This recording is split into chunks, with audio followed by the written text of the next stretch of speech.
Okay, this is Sam from TikTok. So there's a car for $7,000. I want to sell my car worth 12. Can you explain that? Um, well, who are you selling your car to? It's if you say it's worth 12, then all right. We only get offers to find out what our car is worth. We don't use algorithm sites because that's worthless. An algorithm site is a site like Kelly's Blue Book. You punch in your year, make, model, and in 3 seconds it tells you your vehicle's worth $12,000. Right now, we have companies that bid against each other. And what you want to do is you want to go on your computer, go to CarMax.com, go to Driveway.com, go to Carvana.com, go to AutoNation.com, go to Kelly's Blue Book Instant Cash Offer.com, and go to Car Gurus. All of them will connect you to somebody or some major buyer who pays cash for cars immediately. Literally, quick inspection, drop your check, and you're on to you literally, it's that simple. We are no longer at the mercy of private owners who are going to come by and look at our car and no one buy it and talk us down. There are extremely competitive buyers in the market that I've been telling people about since 2021 when we were cashing out. I was big on telling you guys during 2021 to 2023, during that whole pandemic run, cash out now, because the values of those vehicles will never see them again. So there are some people who cashed out, but that was also the beginning of showing people that you can sell to what is called institutional car buyers. And that is what stopped people from trading their cars. There are people who have learned from me, and maybe other people have mentioned this, that will never trade a car again because you're not getting the money that it's worth. So you go to those 6 companies, Sam, it should take you no more than 20 minutes. They're going to give you their best cash offers. And then you can sell to them and you can go buy something else. But what I want you to get in the habit of doing, everybody, is separating your transactions. What does that mean? Who you sell your car to is different than who you buy a car from. And you need to maximize each transaction. And you're never going to do that mixing all your transactions together, which is what most people do. They go into a dealer and they say, hey, I want to buy a car from you, and I want to trade my car into you, and I need a loan. 3 transactions. We don't do that. We separate them and we bid each one out using online tools. And that's how we get the prices we get. And that's how we pay less than everyone else. Okay. So the biggest thing, first thing, is go to those 6 websites: CarMax, Driveway, Carvana, KBB, Instant Cash Offer, AutoNation. And all of you who want to find out what your car is really worth, you go to these 6 websites, get your 6 offers, and then you'll find out what your car is really worth. We do not depend on any dealer to tell us what our car is worth at all. Okay? Shoot the next question up, Dolan. And you guys can continue to type your questions. We're bringing them in from all platforms. This is Terrell Taylor. By the way, everything that I'm talking to you guys about is out of my new digital book. It's called Cars from Home: 7 Steps to Saving Time, Money, and Avoiding Dealerships. Some of you may have it. If you have it, shout out to those who have it, and shout out to those who've used it to actually pay less than everyone else. And make sure I want you to be like Tiffany. Send me your deals. Send me your deals. When you get your cars, I want you to actually send me the results. Look, this is, oh no, that's not Tiffany. That's someone else who used the book. Look, used the book, got $175 a month less than her first quotes before she used the book. So send me, but you can get a copy of this book immediately for 75% off. It's normally $97. Go to my TikTok bio. You won't leave the broadcast, and you can have the entire blueprint. If you don't want to try to remember everything I'll be teaching you over the next hour, you can have the blueprint. You won't pay the $75. You'll get the 75% off. And we also have a comment pinned in the comment section for you guys on YouTube and on Facebook, and on Instagram. You go to my bio. So anyway, go get it, because it's only for 30 minutes. After the timer goes off, it's $97. It's still worth every penny. You can Google it. 5-star book. You can see all the people who rated it, all the people who's using it. This isn't a test. to do, but I want you to get it at 75% off. It's better to pay $24 than $97. Okay, Terrell Taylor. So you said, Terrell Taylor on YouTube said, I have $35,000 to $40,000 to buy a truck with. Should I buy a used or a late model new, 2022 to 24? So whenever we're considering a late model used car, this is a model like Terrell said that is 1 to 2 years old. Let me tell you why I don't like shopping for those first.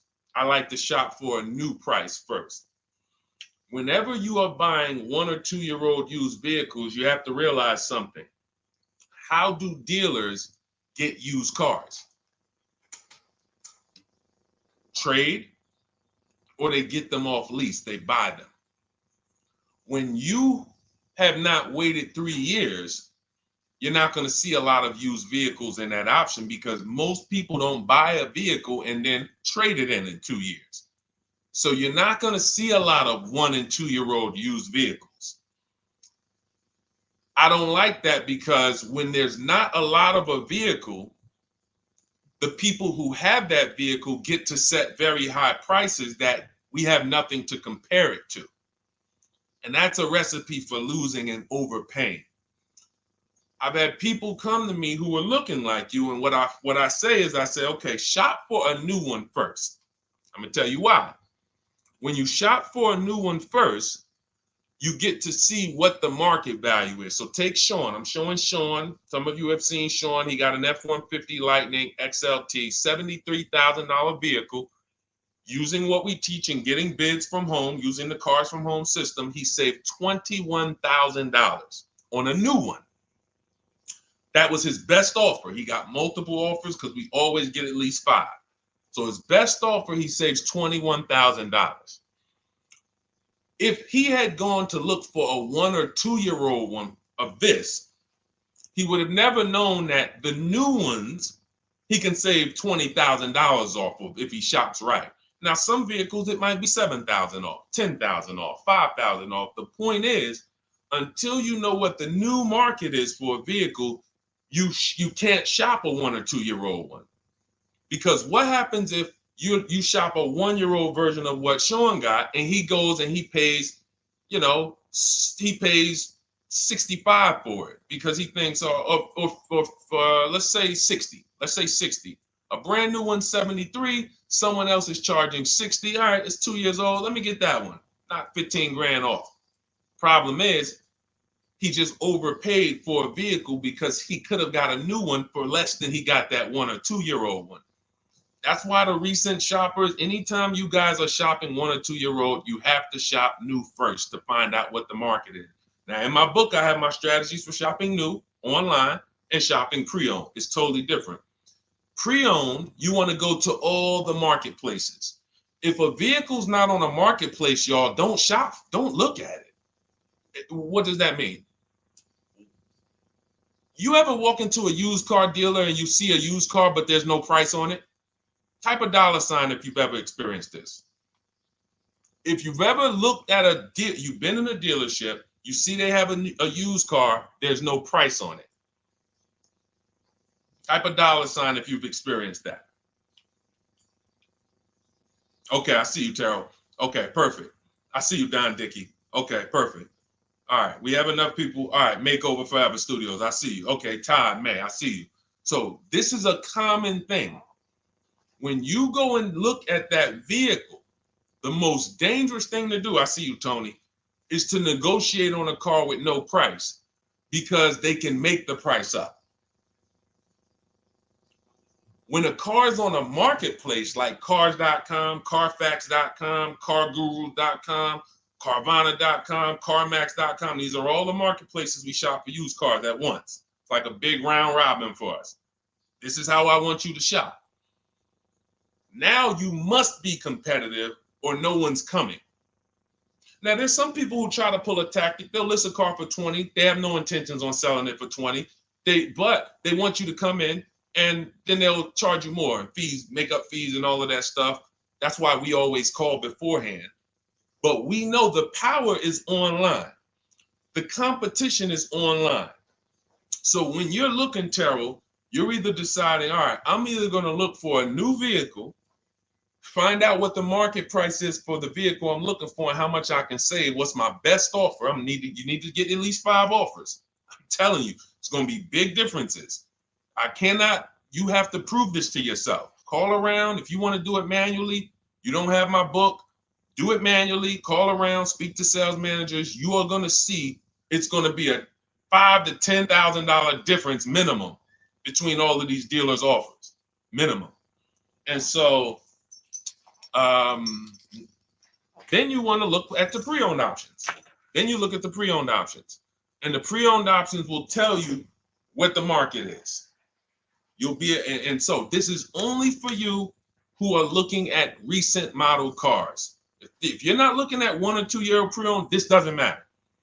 But those people have a little bit more budget, and that's okay. That's okay. But when you have a little bit more budget where you can look at a 1 or 2 year old pre-owned car, that means you have a little bit more money to lose if you make a bad decision. So that's what you want to consider, Terrell. Shop for the new ones first, depending on what your budget is, and then look at the pre-owned market and say, all right, where's the pre-owned market? But that 1 or 2 year old, you're not going to have a lot. Until that 3 year cycle comes and dealers can start buying those vehicles back off lease, you're not going to see a lot of vehicles. That's why I don't play in that 1 or 2 year old zone. It's just a dangerous zone to play in. Dealers know, we're the only ones. Hey, we the only one that got this car within 50 miles. Let's charge this for it. And then they depend on someone who doesn't know the market to come in, pay for it, and you can literally overpay by 10, 20 grand and you won't realize it until, a couple years later. Okay, great question though. Great question, Terrell. Go ahead, shoot the next one up, Dolan. Type your questions, y'all. We're going to get through as many as we possibly can in an hour. I see a lot of questions coming in. Let me try to speed it up. All right, this is Abigail from Instagram. How do I shop for cars and take test drives without feeling like I'm wasting their time? I'm nervous. Okay, first thing to realize, Abigail, you're a very considerate person. God bless you for that. You're about to spend 5 figures on a vehicle. Some of you 6 figures. I love the courtesy, but we are the prize. When you're shopping the way I want you to shop, some of you, this is your first time here. You don't even know, hey, who is this guy talking? I spent 14 years in the car business. 5 years with Mercedes, 5 years General Motors. I've been helping people buy cars and get below market deals since 2019, education-wise. I love it, but you deserve the experience. If you were walking into the mall to spend 15 grand, let's just call it 15 grand. How would you want to be treated? Like royalty, right?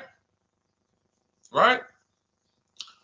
So, but I'm going to answer your question, but I need your mindset. A lot of what we're discussing is going to be the right mindset. You are the prize.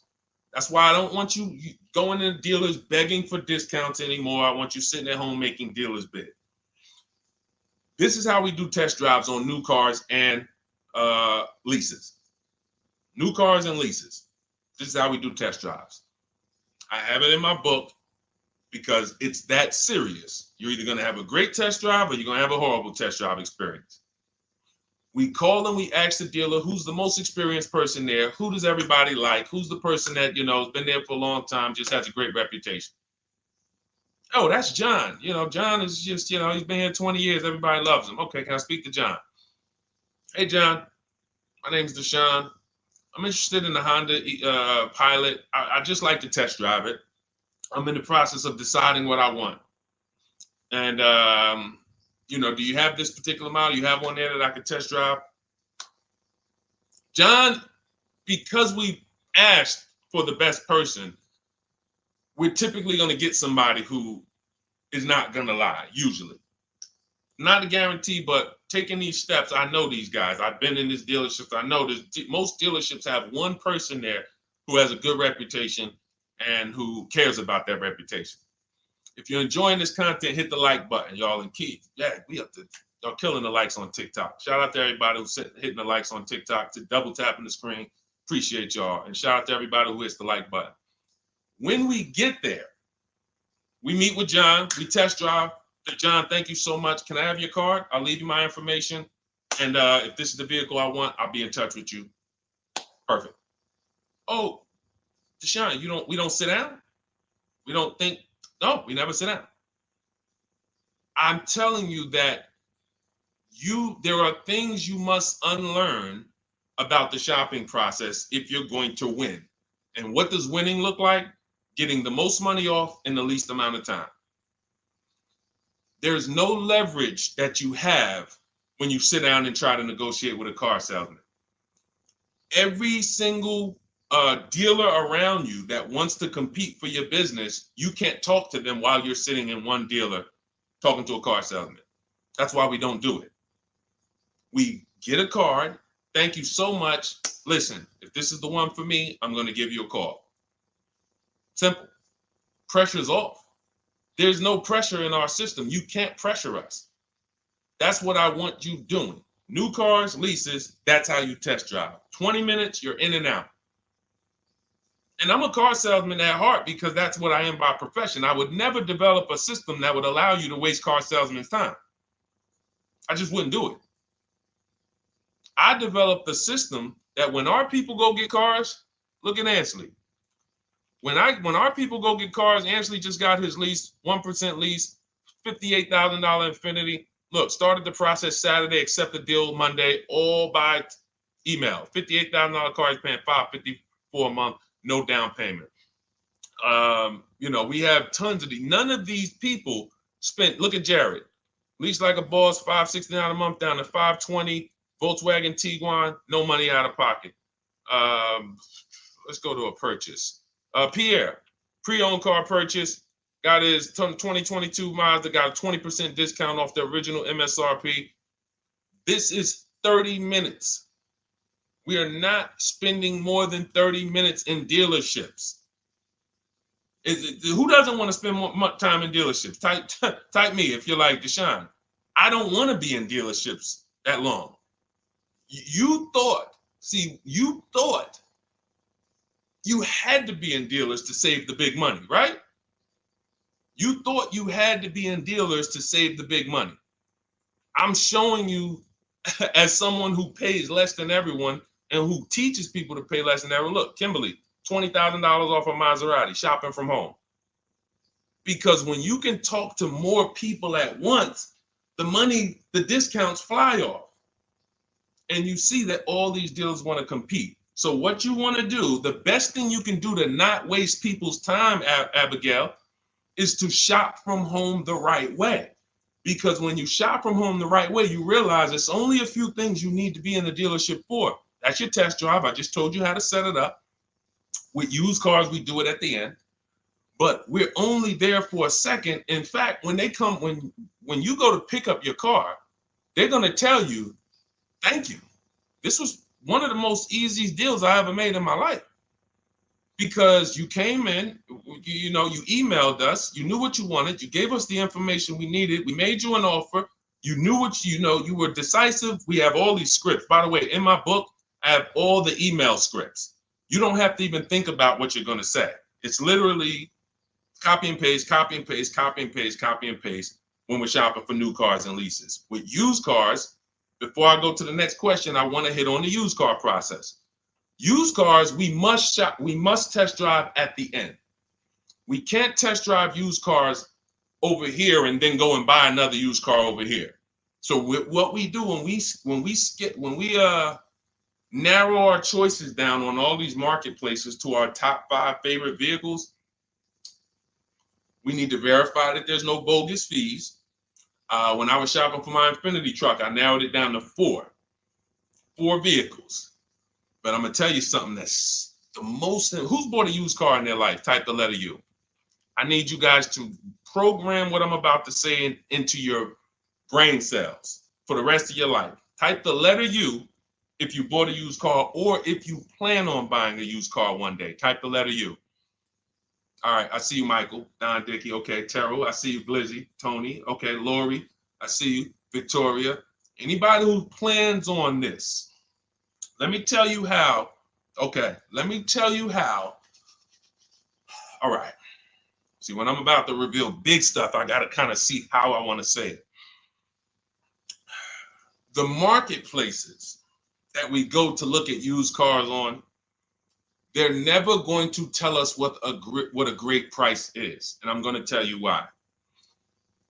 The only thing that matters, let's say we're looking at 4 white Honda Accords.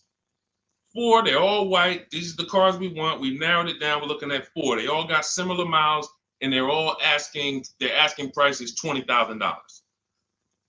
The marketplace is going to tell you what they think a good deal is based on algorithms. Based on all the vehicles listed on the market, this is a good deal. This is a bad deal. Here's what matters. How much was the original price of each vehicle? Why is this the only important thing? Because if we're looking at 4 white Honda Accords, but one of them was $35,000 when it was new, one of them was $39,000 when it was new, has a sport package, some special technology. One was $31,000 when it was new, one was $29,000 when it was new. What's the best value? What's the best value?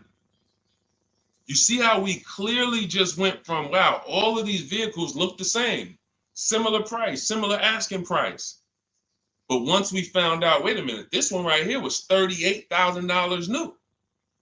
This one here has the cameras in it all around and the self-driving package, and it has the same asking price, or it's maybe $1,000 more. This is what I call the true value discount. The true value discount. And let me tell you why the marketplaces will never tell you this. Because if they advertise the true value discount, someone has to be at the bottom. In other words, when you're looking at Honda Accords, if you could go right to the true value, who's giving me the biggest discount off the original MSRP? That means the car at the bottom, they might be giving you no discount off the MSRP. We saw that during the pandemic.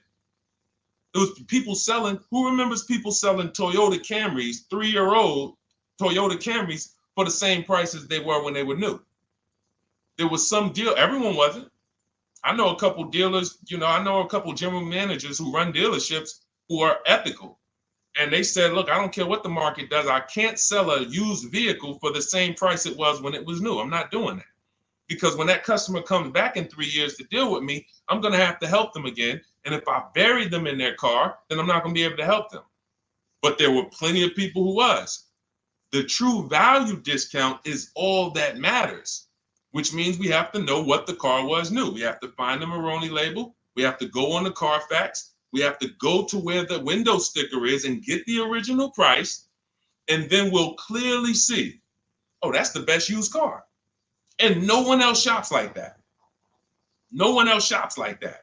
If y'all get that, type dollar signs. If you get that, what I just said, type dollar signs. That is what is important, not what they tell you is a good deal. So going back to me, when I got my Infiniti truck, 4 vehicles, all in a similar price range, all white. They were between $1,800 difference from each other, similar miles. But once I found out that one was 46,000 new, one was 48,000 new, one was 52,000, and the one I ended up getting was 54,000. That separated it. The one that was 54,000 new, they were giving me a 42% discount asking price. These are things that help you cut through the mess, the smoke and mirrors of the car business. In order for you to win and pay less than everyone else, you have to cut through the smoke and mirrors. That's what I'm great at showing you because I was in the business. So these are the things that, again, if you say, Deshone, I need the whole blueprint. I need to give me the step-by-step. I'm leasing, used cars, high mileage, new cars. Give it to me step-by-step. That is my new digital book. It's called Cars from Home, 7 Steps to Saving Time, Money, and Avoiding Dealerships. It'll be in your inbox in literally 5 minutes, and you get yours for 75% off. Support yourself and support your family by getting your copy. Go to my YouTube comments. We have a link right there pinned for you guys. We have a link in the Facebook comments. Get your book for 75% off for the next 30 minutes. You'll see a timer on the page. Now, if you're on TikTok, click that picture of me and go to that link in my TikTok bio and click the one that says 75% off to activate the 75% off link. Get your book so that you never have to wonder about this. Now, we're going to continue, but I just know as we answer more questions, some of you are going to forget that. What we just went over in the last 10 minutes, this next question, you're going to forget all of that. All right? Now, Dennis Gamister from Instagram, on a lease agreement, does the deal use the MSRP or the discounted price? So when we're shopping for leases, this is what we do. We get all our offers this is how we construct our offers. If you've ever looked on these commercials and you saw, well, Deshone, when I look at leases, though, it seems like, one, they limit me on miles. And then I also see that they want a bunch of money up front. You are correct. But they only limit you on miles according to the miles you told them you were going to drive. They don't pick the miles for you. We select the miles. And what ends up happening is people will, because they typically don't know how to shop, they're negotiating. They'll say, all right, well, my payment's $400. That's my budget. I drive more than 10,000 miles a year, but I guess I'll just take the 10. Instead of paying $20 more to get 12, they'll take the 10, and then they'll say something like, if I go over, I'll just buy it. Horrible idea. Absolutely catastrophic idea. Or if I go over, they blame the lease. They literally will get the penalty, get the bill for the 6,000 extra miles that they used, and they're charging them 25 cents a mile now, and say, man, this is why I don't want to lease, because they limit me on my miles. No, they didn't. To save $20 a month, you pick the lower miles. You can customize leases up to 15,000 miles if you want, 18,000 miles. Look at Jen. Jen just got her lease on her Honda. Hold on, where's Jen's lease? She got an 18,000 mile a year lease. Now, the way we shop is 12,000 miles per year, only first month's payment due at signing, and we shop it taxes and fees in the payment. Jen, her best offer on her Honda CR-V hybrid, which is one of the most popular hybrid crossovers in the market, she got $512 a month, 12,000 miles. That's a 1.3 lease. We'll talk about the 1% rule for great lease deals and the 1.5% for overpaying. She gets 1.3. She bumps it up to 18,000 miles per year. But look how much more, y'all. $50. So for $50 more a month, she, instead of driving 12,000 miles, she gets to drive 18,000 miles. And she gets to drive as much as she needs to for $50. Versus her saying, you know, I'm going to take the 12 knowing I don't drive 12, and then I'm going to get penalties and, again, blame the lease. The lease is custom.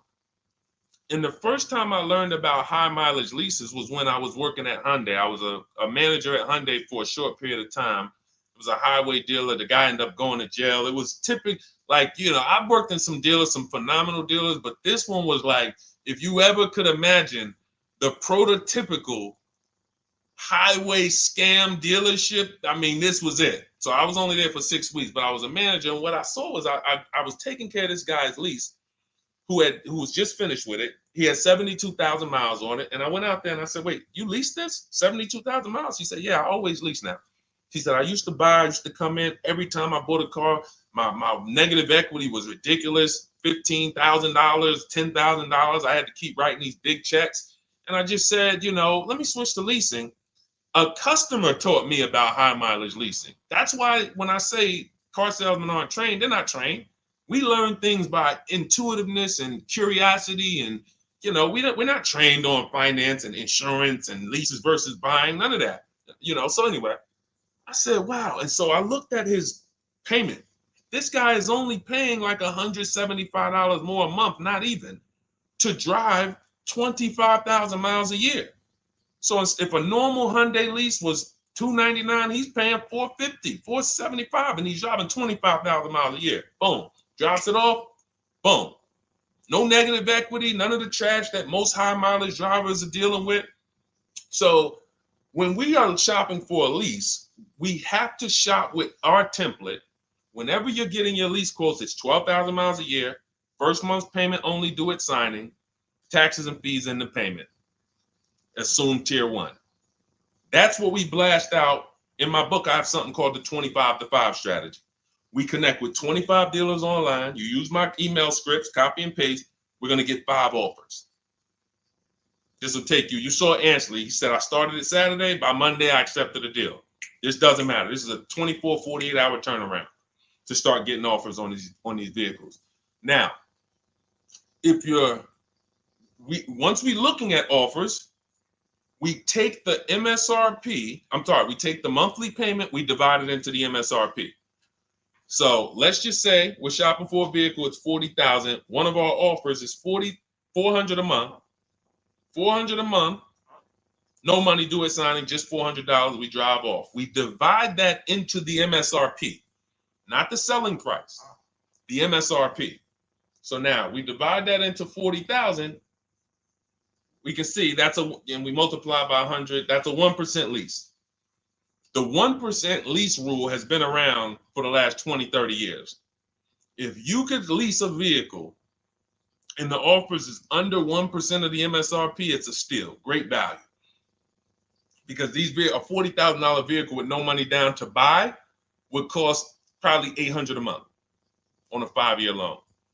So it's incredible value. It's a steal. You don't have to worry, am I overpaying? Nowhere near. You're still in the vehicle. And we have some people who shop from home using the car. If you're Deshone, do those deals really exist?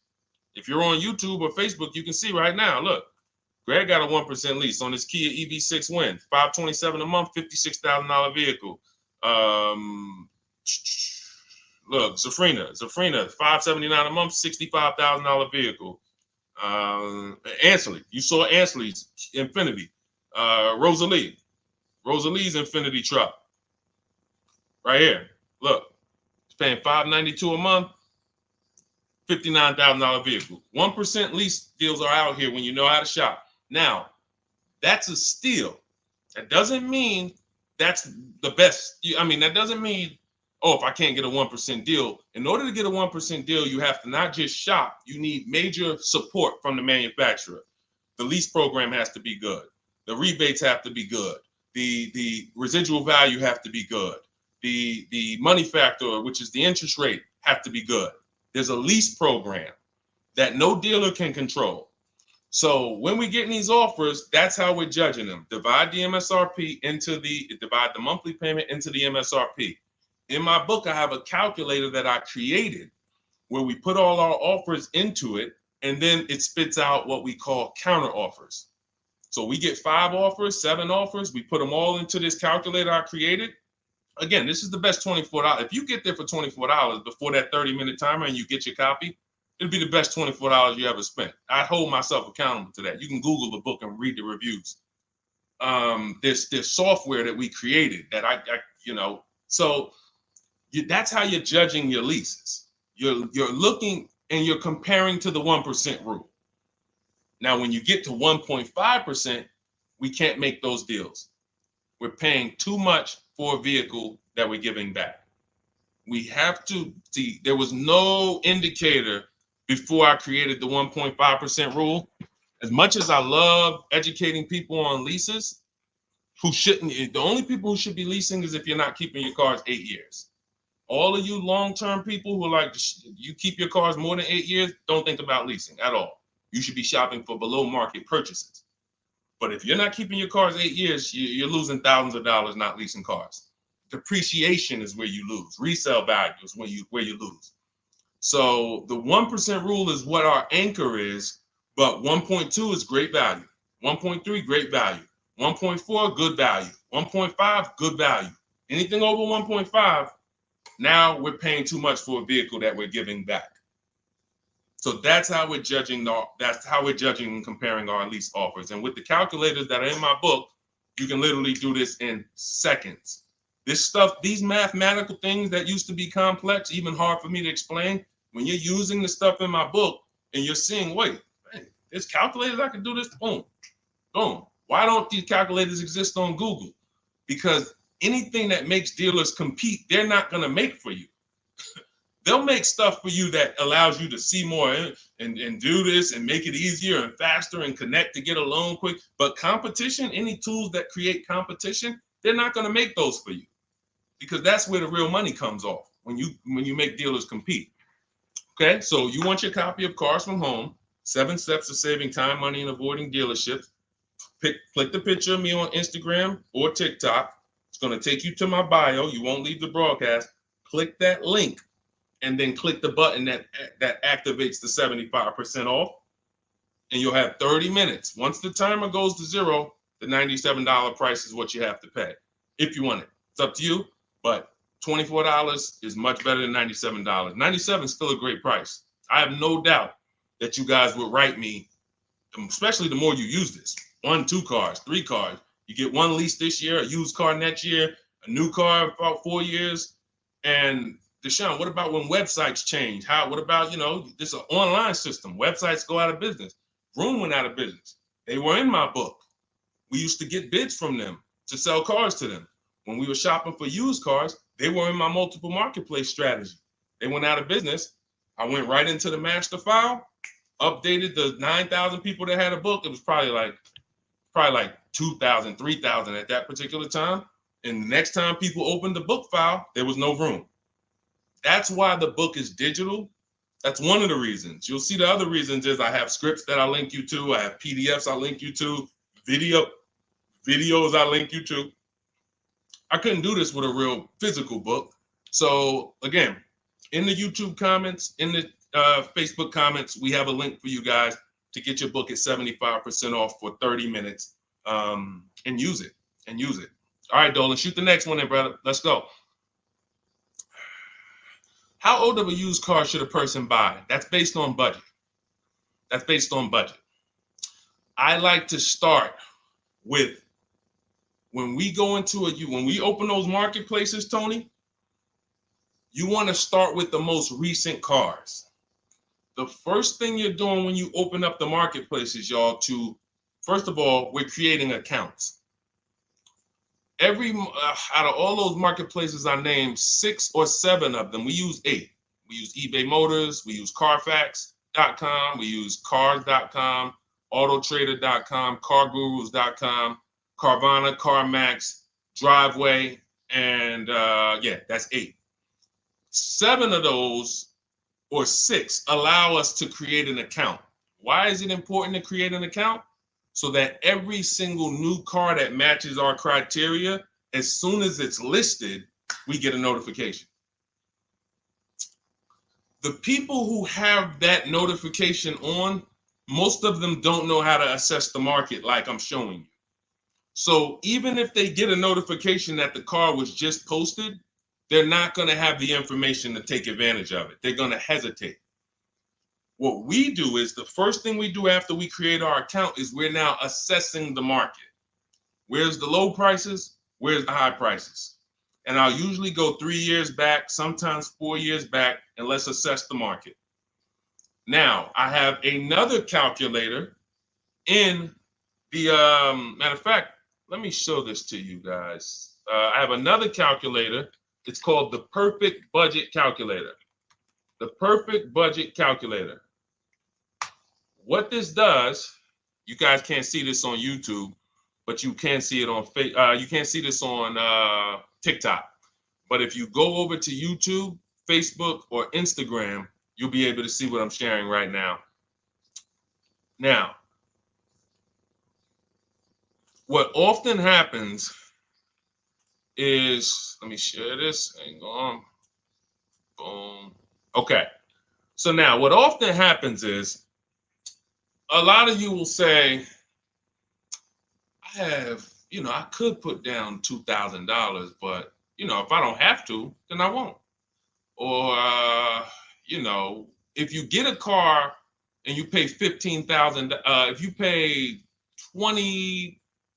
$500 a month for 5 years, that's a lower price you paid than paying $500 a month for 6 years. So ways to manipulate our budget is to shop within our budget for a shorter loan. This is all stuff where I said, okay, people don't know they need to be doing this. So let's make a tool that does it for them. And this is, you get access to this when you get your copy of Cars from Home, my book.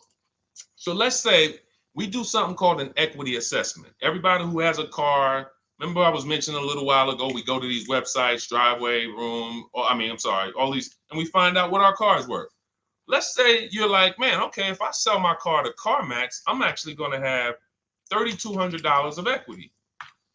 All right, so when I sell, I'm going to put that into my budget. All right, now max, my down payment, max I could comfortably do is $1,500. That's max. Now, we use the average interest rate, and in my book, I give you a link to see what the average interest rate is at the particular time you're going to be shopping. Let's just say it's 6.9. Now, we enter a comfortable monthly payment. Let's say you're like, all right, I don't want to go any more than $425 a month for 6 years. That's my max. You enter your state so we can pull the taxes and we can pull the fees. New Jersey, calculate budget goals. Now it's going to ask you a comfortable monthly payment on a 5-year loan. You might say, all right, same thing. I still don't want to go over 425 no matter what. Perfect. What this does is create multiple goals. And it creates multiple goals. It creates a starting point. Now, if you find a car at this price, $18,776 or less, you can do a 5-year loan, use none of your equity, so this will go in your bank, and use none of your down payment. Now, next goal may be, okay, $22,000 or less. 6-year loan, no equity, no down payment. So the first two goals are no money down goals. If I find a car anywhere in these price ranges, I can do these deals, no money down.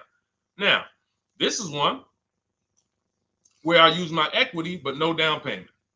Goal number 4, I use my equity for a 6-year loan, no down payment. Now, goal number 5. Now you can see the price of the car is getting higher.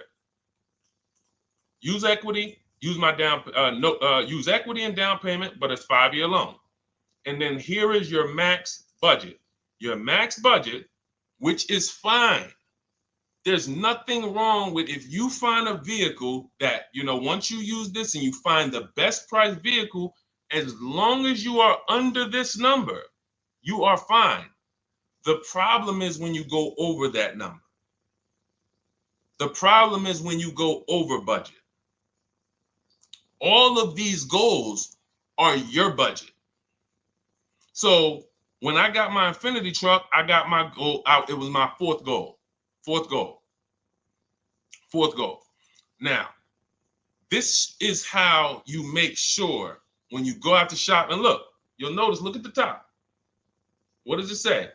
You select your state determines the sales tax, will factor it in, give you precise figures. Now, you'll notice, what about the fees, Deshone? Don't all these cars charge fees? We've already factored in the taxes, and we've added $1,000 for fees. What is $1,000? The documentation fee and the motor vehicle fees.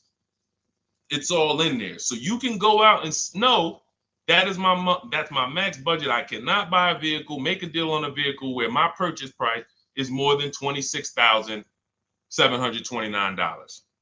That's the perfect budget calculator. So there are certain things that I had to create. No one does them. Everything that I was referring you guys to, all the websites, I was doing this, and there was some things where I couldn't refer you to anything because it doesn't exist. We had to build it. So this is how we make sure we are shopping, whether it be for new cars, used cars, below our budget. And that's not how you make, but here's the thing. I need you, before we go to the next question, I need you to understand something. That doesn't make sure you pay below market price. You have to combine this with getting bids, because you can be within your budget and pay over market value. There's 3 types of prices you can pay for a car, whether it's a new car, used car, or lease. Did you pay market value? That's what everyone's paying. Average. Did you pay over market value? Our only deals we make are below market value. And the way that happens is through bidding and creating a marketplace around you where all these people are competing for your business. That is how you combine that with the budget. This will keep you below your budget, but it does not guarantee. If I gave this to you, all of you would be like, this is great. I'm never going to go over my budget again. But it does not, until you combine that with getting bids for whatever you're looking for, you still run the risk of overpaying, even if you're under budget. Okay? Clear? Type $ if you're all clear before we move to the next question. And there's no way for us to do this manually. If there was a way that you could do this manually, trust me, I would have told y'all to saw me make a video about it all day on my social media. There was just no way. We had to build software. And you know, in my book, you guys will have access to at least 5 calculators for counter offers for new cars, true value discounts when you put the new price you put the original new price of the used car deal, whatever used car you're buying, you put the new car price in, and then you put in the asking price, and it tells you the true value discount, perfect budget calculator. We have at least 5 softwares that I've custom built, and you know, to make sure you guys get great value. So again, you know, I didn't want to be the person who said, you know, you guys know, there's plenty of people who be like, man, the value I'm giving you guys, I'm gonna charge $2.99 for the book, whatever. The people who pay, they'll save the money. And the people who pay, there'll be some people, because some people are gonna pay, they just see value. Poor people look at cost. Wealthy people look at value. People who are into financial literacy they don't ask themselves, how much does that cost? They ask themselves, what's the value I'm getting from that? And I could have said, well, you know what? I'm going to help you pay less than everyone on new cars, used cars, leases. We'll do $200, $300 for the book. And I only want to sell it to 1% or 5% of the pie. But at the end of the day, my mission is to help as many people want to be helped. And so that's why I said, okay, $97. But even our welcome offer, you got a chance to get it for $24 if you get there before the 30 minutes is up. Okay? YouTube link, get your copy. And make sure you save the support email, guys. If you see it scrolling across the screen. If, for instance, you don't get your book in 5-10 minutes, it's usually because you typed your email wrong. Reach out to my support team. They'll get you the book immediately. And soon as you pay, go to TikTok. Look, y'all see the links. Go to my bio on YouTube and Instagram. Get your copy. And as soon as you pay your $24, there's going to be a page that says screenshot this page. Right on that page, you can access your book. I want you to have the book immediately, but I also, in case you know, some of you type wrong, big thing, you know, we fat finger stuff. I want you to have the support email so that you can reach out to my team so we can make sure that book is in your inbox so you can use it and start saving money and building confidence. Okay, Dolan, next question, man. Let's keep it rolling. Okay, there's something about Mary on Instagram. I bought a car as is, and in less than a month, motor lock, can I sue for selling me a lemon? I'm not a lemon law attorney, but that is not what a lemon law case is based off of, in my understanding. Lemon law case is based on you buying a vehicle and the same thing continuing to go wrong at least 3 times. You know, that's a general overview of, you know, what the lemon law process is. And if y'all are enjoying the broadcast on TikTok, can y'all just double tap the screen and keep running those likes up? Every time y'all do that, y'all help TikTok bring more people here, and I appreciate it. If you're going to spend some time with us and, you know, every time just you hear something you like and you're like, man, we got to share this. Oh, and shout out to Madhu for sharing. Here's the thing. I made a video about this the other day because a friend of mine got a used vehicle and the transmission went out on him in about a month. So it wasn't the engine. But when you buy a vehicle as is, it's very tough for you to have any recourse, anything that you can do, because you're signing a contract that specifically says as is. It's very tough. What I would do if I was you, because the damage is done. I just find out what it would cost me to put a used engine in the vehicle, rebuilt in a used engine. You know, salvage yard. You need to, and especially if you're buying cars that you're paying cash and you're buying as is cars. These are probably cars that are under 10 grand, 12 grand. You need a mechanic. See, because that's a strategy. There is a great strategy called buying inexpensive cars and having a local mechanic so you could do what's right. Oftentimes you could drive those cars for a year or two and sometimes sell them for what you got for them because you've outlived the depreciation. Those cars are not depreciating as much unless you overpay for them. If you overpay for it, then it's going to drop because you overpaid for it. But if you pay a great price on some of these vehicles, you can oftentimes win with this, but it requires skills. One of the skills is, how do I avoid engine issues, transmission issues? So a couple things for those of you who may be going this route, you need to narrow your search down thoroughly based on title history, service records, accident history. That oftentimes you'll see, if I typed in right now 2018 Subaru Outback longevity. That's one of the things we do. It's in the 4th step of my book. Before we get prices on anything, we do a quick 5-minute search to make sure these aren't bad cars. There are bad cars out there, but there's data that shows us. If I type that in, it'll tell, okay, these vehicles are known for lasting 100,000 to 300,000 miles, depending on how they're maintained. That means you could have a quality vehicle, but if it wasn't maintained correctly by the first owner or owners, it's going to break down. The life cycle is cut short. These are preventable mistakes by simply checking Google. Now, we narrow these things down based on title history, service records, accident history. Once we do that, I don't mind buying a 10-year-old. I bought a car that was it's my around the city car. I drive it probably 200 miles a month. I bought it from a owner in South Orange. He was a 98-year-old man. He's had it for 10 years and he knew everything about it. He leased it for 3 years, then he bought it. So he's really had the car for its entire life cycle. That's what you want because you're able to look and see the service records.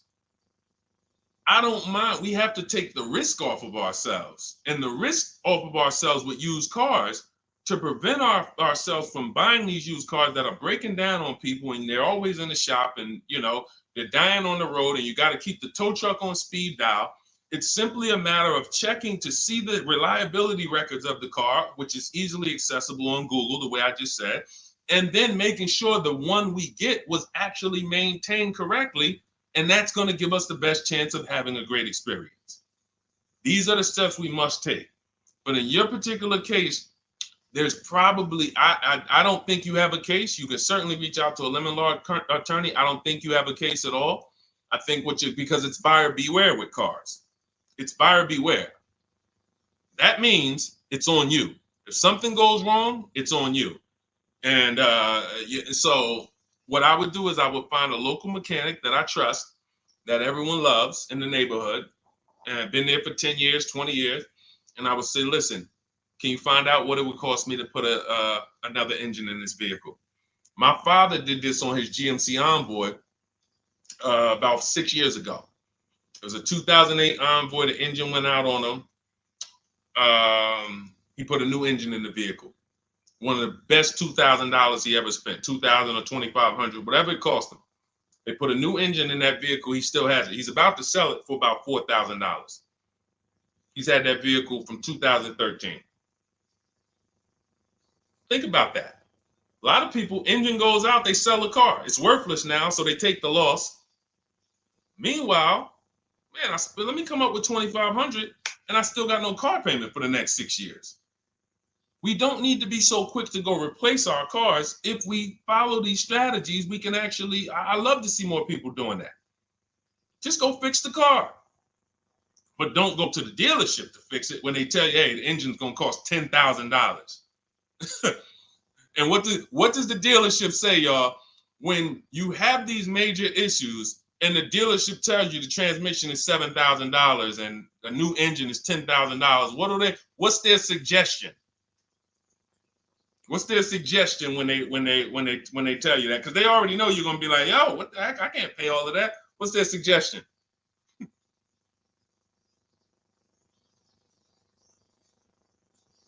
Let's see, let me give y'all some time to type. I just want y'all to know, like, this is how the system works. So I know somebody, look, thank you, Jay June. Trade it in. Thank you.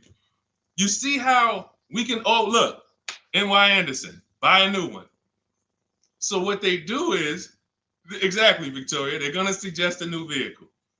So if we know, now watch this, as your vehicle is worthless, you don't have any opportunity to put it on a competitive market to see, well, how much would somebody pay for that? They've already assessed the value and they want to structure your deal, have you take that major loss for that engine.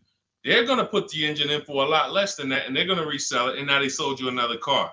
When you could have just literally went to a mechanic, got a rebuilt or got a used engine, put in that vehicle, cost you $2,500, maybe $2,000. And literally you're on the road for another couple years with no car payment, keeping money in your household versus now I'm in another $400 a month payment. Okay? This is what it's about. And if you're like Deshone, well, I don't want to keep a car that long. We talked about you earlier. You shouldn't be buying cars. Because the keepers on here who keep cars 8 years, 10 years, who has a car they've had in their driveway for more than 8 years? Type the number of years. I want to explain something we're going to help a couple people learn a lesson here about themselves, because they're going to be like, they're going to realize they're not keepers. Look, look, we need to show people, because some people think, oh, I keep my cars a long time. I keep them about 6-7 years. We need to show that that's not a long time in the world of cars and depreciation. So Michael, 15 years. Michael got a car that he's had for 15 years. Let's go. Type the number of years you've had it if it's more than 8. Look, Vancia, 11 years. Let's see. See, a lot of people don't keep their cars. Look, NY Anderson said, I drove my last car 14 years. All right, Connie, 15 years. She has a 2004 Chevrolet. Tony on Facebook, 2006. Now, watch this, y'all. If you ask me, Deshone, what's the way to get the most money out of a vehicle? It's to do what they're doing. Tanaya, 9 years. No, Renata, not less than 8. Not less than 8. We're trying to put you into a different cat. We're trying to help you see the category you should be in. Look, 9 years. Donna, 15 years. What's so important for y'all to see about these people is that they have beat depreciation. And that means whatever their vehicles are worth today, a year from now, they're going to be worth about the same. If their vehicles are worth $4,000 today, a year from now, they'll be able to still sell it for about $4,000. But the thing is, they're trying to get the most money out of it because the cost of replacement is expensive compared to what they're doing. No matter how much they got to pay to keep those vehicles on the road every year, a little couple $100, maintenance, whatever, it's nothing compared to going and getting a new car and bringing hundreds of dollars a month or thousands of dollars in the form of cash out of our household. And everyone's not going to do that. And that's okay. You should not be buying cars. You should be shopping for below market leases. Because again, there's 2 ways to save money. Do what the keepers do. You just saw all the keepers. We shouted out all of them. And the other way is to go in and not tie money up in the vehicles in the first place. When you look at somebody like Danielle, she's driving a $44,000 Audi, 2024 Audi A3. That vehicle is $800 a month to buy, no money down. $800 a month for 5 years, maybe $700 a month for 6 years. She's paying $550 a month. She didn't tie up the money in the first place. That's the name of the game with leasing. Bonita on her Telluride. This is also to show you it doesn't matter what the market does. The market could be up or down. We're going to pay less than everyone. This is Bonita. She got a Kia Telluride during the pandemic when everybody was paying ridiculous prices. That's why I show her 2022. Look at the date. She said, I'm driving my dream vehicle, $600 a month. People were leasing. And I know if somebody watching this and they're like, if you leased a Kia Telluride during the pandemic, you are not paying what she's paying with no money down. I know it. I know it. People were DMing me, Deshone, I want a Telluride. They want $900 a month for them. I know people weren't paying $600 a month, but she came in, used our bidding system, used the same strategies you're going to have access to in my digital book.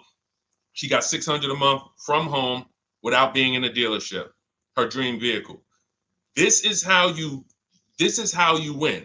You're either going to not tie up your money in vehicles, you're going to drive new vehicles that don't have problems because they're always under warranty and you're paying cents on the dollar compared to people purchasing, or you're going to be a keeper like Michael and like Donna and like the people who said, okay, I'm keeping my vehicle this long. That's why in my book, it's 7 steps.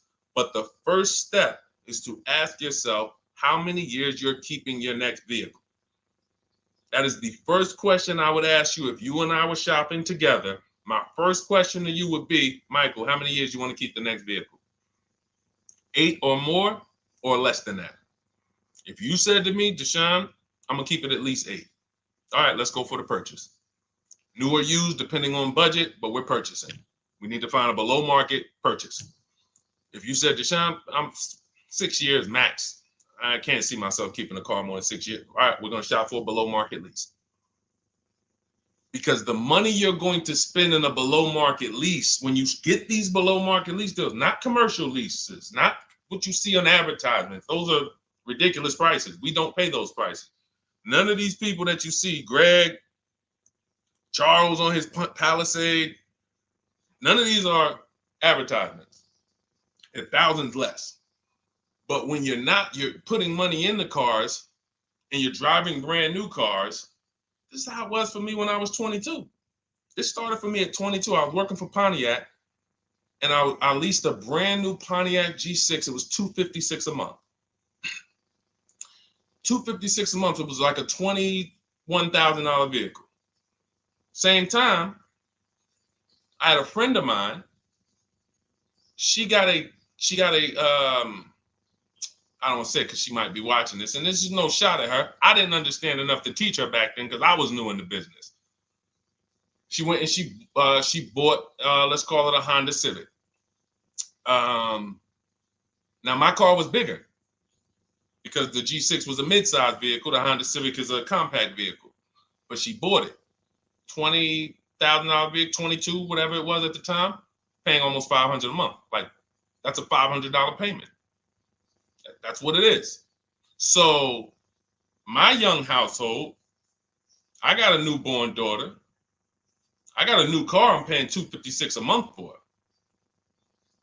Same time, it's got families around me. They're in their 20s, but they're paying $500 a month. This is what showed me, wait, something's going on. And I never stopped. I bought a used car at that time, but since I've had 4 Infiniti leases, I've had a Jeep Grand Cherokee lease, and people always think, gee, you must be paying ridiculous money. I see you get new cars every 3 years, but they don't. I'm driving $40,000 cars, $45,000 vehicles. I never paid over $400 a month. Not one of my lease payments was ever.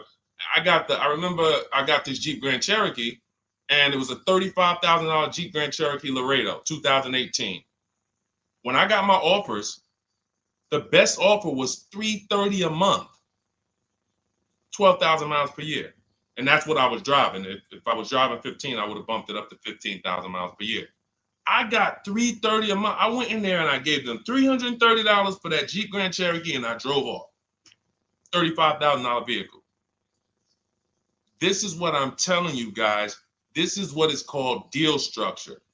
If your deal is not on the right foundation, if you buy, but you should have leased, you're overpaying by thousands and thousands of dollars. And you're going to have subpar vehicles with that run out of warranty, and you're going to have the same payment. You're going to have higher payments.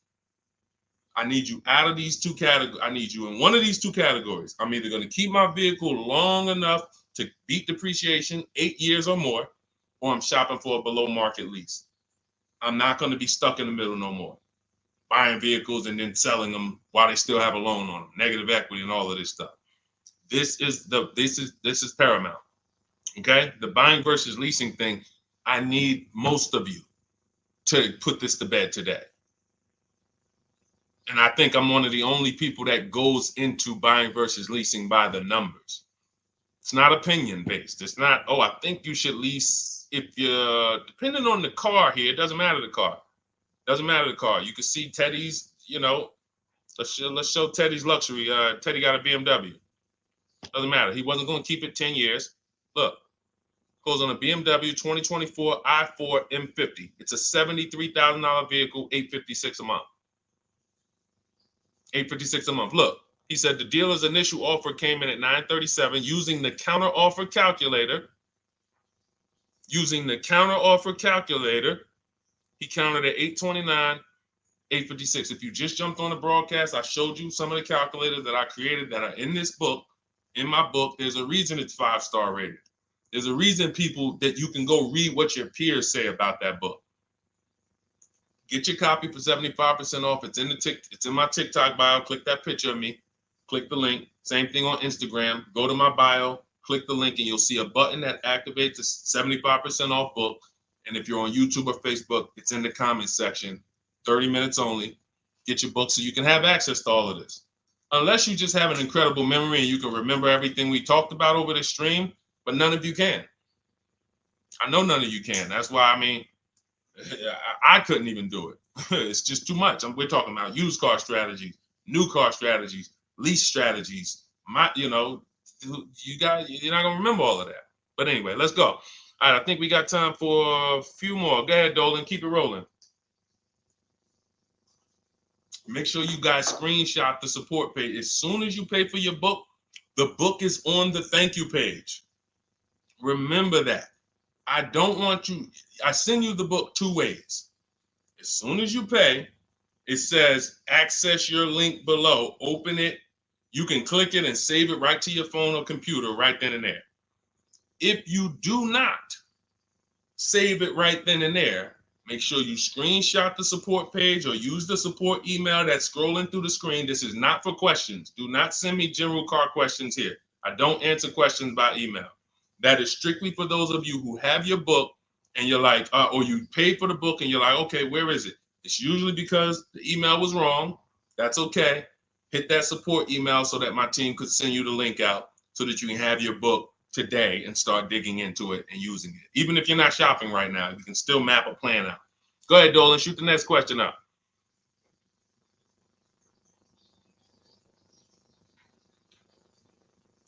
All right, this is Victoria from TikTok. Any tips for how I can get the highest trade-in value for my existing vehicle? Of course, bids. Bids. First of all, you just said a curse word. You may not know, but we don't use that T word here because you're never going to get anything. You're not going to get a max value for anything trading. We are fortunate that we have the opportunity to get bids from cash buyers in the market. And I'm not talking about cash buyers like Facebook Marketplace where a person, it's one of your neighbors from your town coming to look at your car. I'm talking about institutional cash buyers. People who cut a check instantly and, they do an inspection. That Jeep Grand Cherokee I sold to CarMax, they were the highest bidder 3 years ago during the pandemic. I'm not going to tell you what I made because those values don't exist anymore. So it just doesn't even make sense. But, those of you who were watching my videos earlier 3 years ago or using my tips, you guys cashed out and made ridiculous money. When corporations were trying to make money on people, we made money too. But CarMax won the bid. I went down there. They did an inspection on the vehicle. They came back. Accounting department came, cut me a check. I walked away with a check. That's it. You don't want to trade. You want to sell. You want to break your not even break your transactions. I need you, Victoria, to realize there are three transactions in a car deal. Who you're going to sell your car to, That's one. Who you're going to buy your car from, that's another. Who you're going to get your loan from, that's the third one. Now, you're not always cash buyers. Deshone, I pay cash. Then you don't need that. Deshone, I don't have a vehicle to replace. Then you don't need that. But how do we make sure we get the highest value or the biggest discounts? Bids. Each one, we make the market bid. So what you should do right now, Victoria, this is step 2 in my book. After we decide whether we're going to buy or lease our next vehicle, that's step 1. Then we move to what is called the equity assessment. We need to find out, do we have equity or negative equity? Equity assessment. We call our bank. If we have a loan, we find out what our payoff is. Then we're going to go to carmax.com. I'm going to give you the 6 companies. This is the equity assessment process. We do this for leases too. I don't know if we have time to go into that, but I'm sure there's people on here who didn't know you could sell a lease. Type a question mark if you didn't know. Deshone, what do you mean selling leases? I never heard of that before. Type a question mark if you didn't know you could sell leases. We have an equity assessment process for that too. But what you would do is you go to CarMax, Driveway, Carvana, Kelly's Blue Book Instant Cash Offer. This takes 20 minutes. Auto Nation, Sell My Car, and Car Gurus, Sell My Car. Car Gurus, Auto Nation, Kelly's Blue Book Instant Cash Offer, Driveway, Carvana, CarMax. 6 offers in 20 minutes. That's bids. See, everything we do is a bid. That's how we have peace of mind. We don't negotiate. We make people negotiate with each other. There's 2 schools of thought. I want to remodel my kitchen. I want to remodel my whole kitchen. I go in and I have 5 people come out to give me a quote. One of them comes in and I start negotiating with them. Hey, you got to take less. Yeah, you got to take less. You got to take less. I don't know if it's a good price or not. But when I come in, the first person comes in, I say, hey, okay, great. Is this your best offer? I'm having a couple other people come by. Oh, okay. Okay, thanks a lot. Next offer. Oh, next offer. Oh, well, listen, look, I could beat that. Oh, I'll give you another 5,000 off. They're competing against each other. When someone knows you are shopping their competition, you're making them compete with each other. They're negotiating with each other, not with you. That's a bar. Type of exclamation point if you got that. When people know you're making them compete with their competition, they're negotiating with their competition, not with you. That's the power of bidding. That's why we got grandmothers and single mothers that can come in and do this. That's why we got people who can come in and do this. You know, how are people getting these prices? Not negotiating, because they're making people negotiate with each other to earn their business. They're making banks negotiate with each other to earn their business. It's a beautiful thing. Banks and dealerships depend on you not making them compete. They want to negotiate with you and try to make you imagine and make you think, well, that's the bottom. That's the bottom. And you think that's the bottom, but that's only their bottom. Their competition's bottom is different. Their competition's best interest rate is different. Their competition's best discount is different.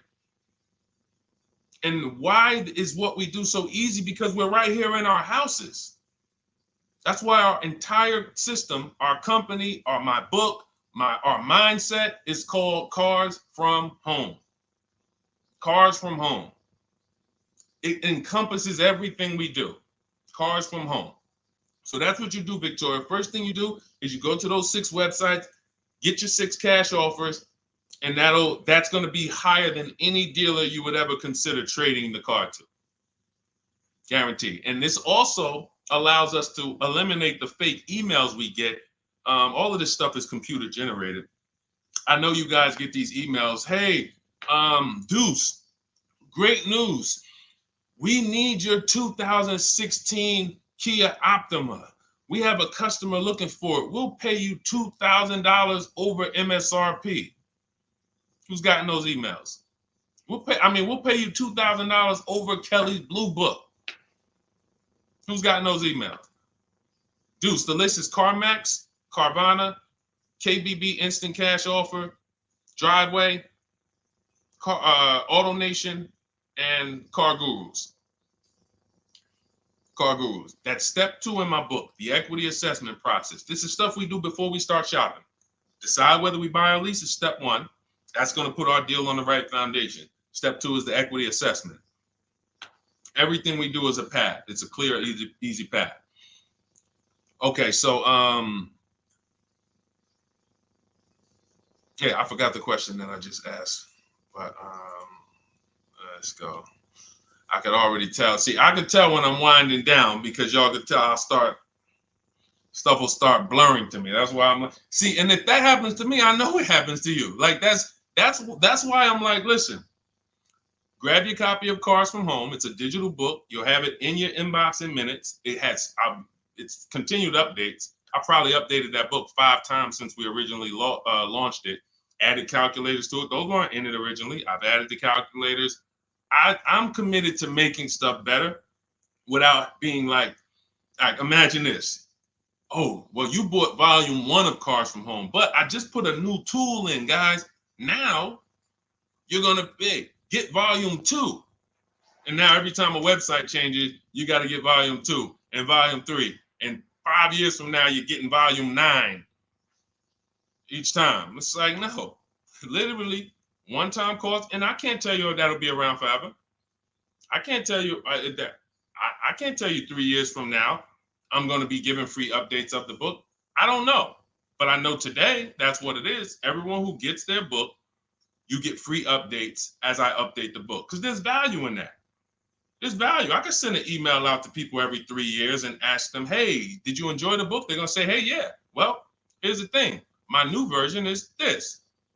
There's value in that. It could just be $24. They're already a believer. Someone who used the book's already a believer. So they'd be like, yo, the new version, oh, I'm about to shop again.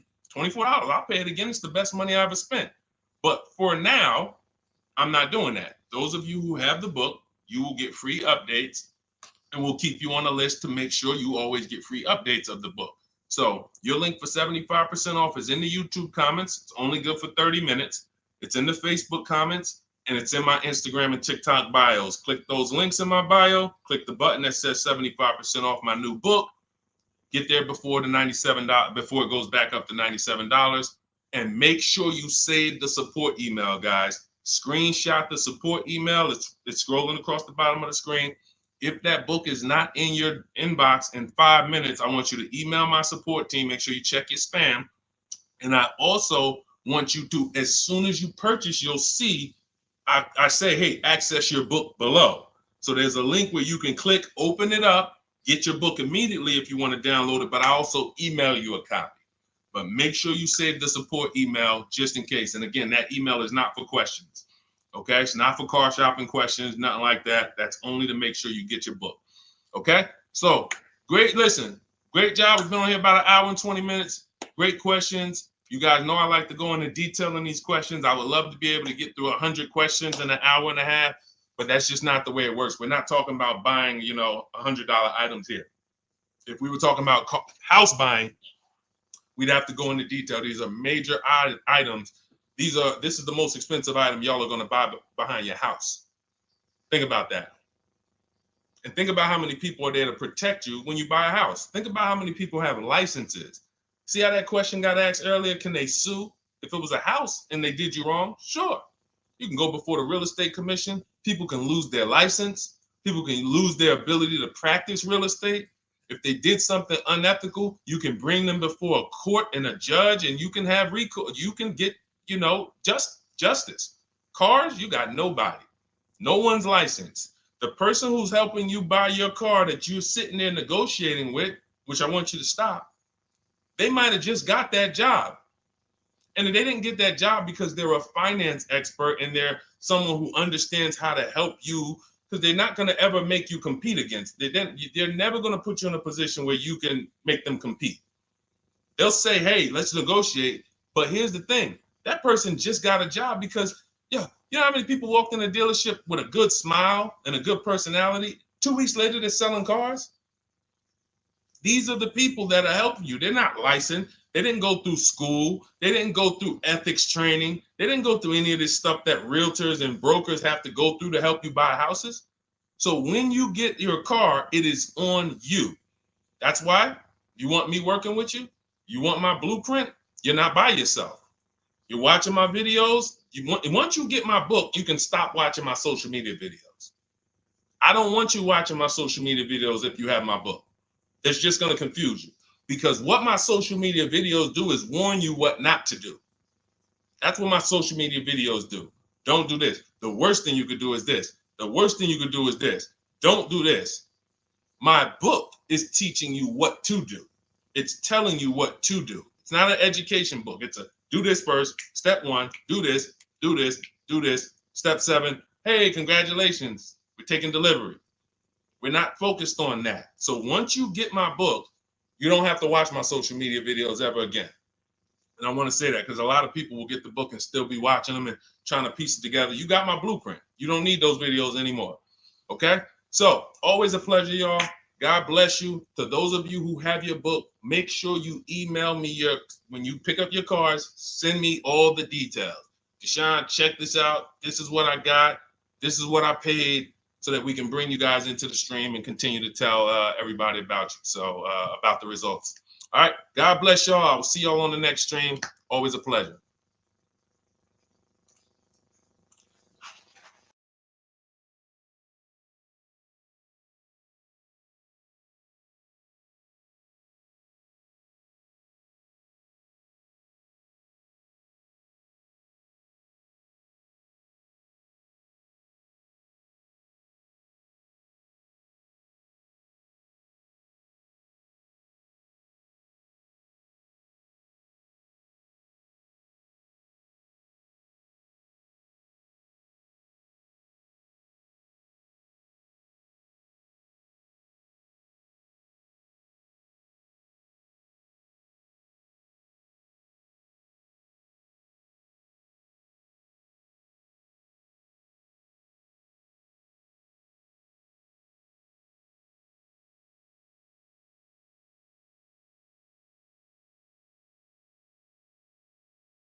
All right, hang on.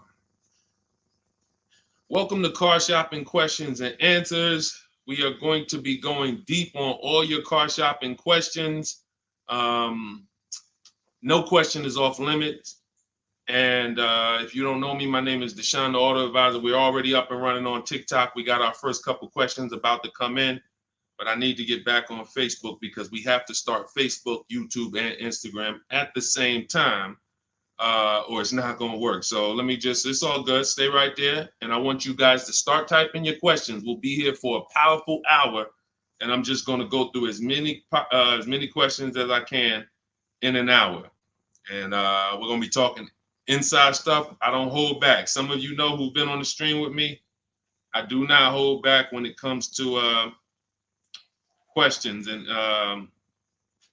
what we do here. So let's just go on Facebook. All right.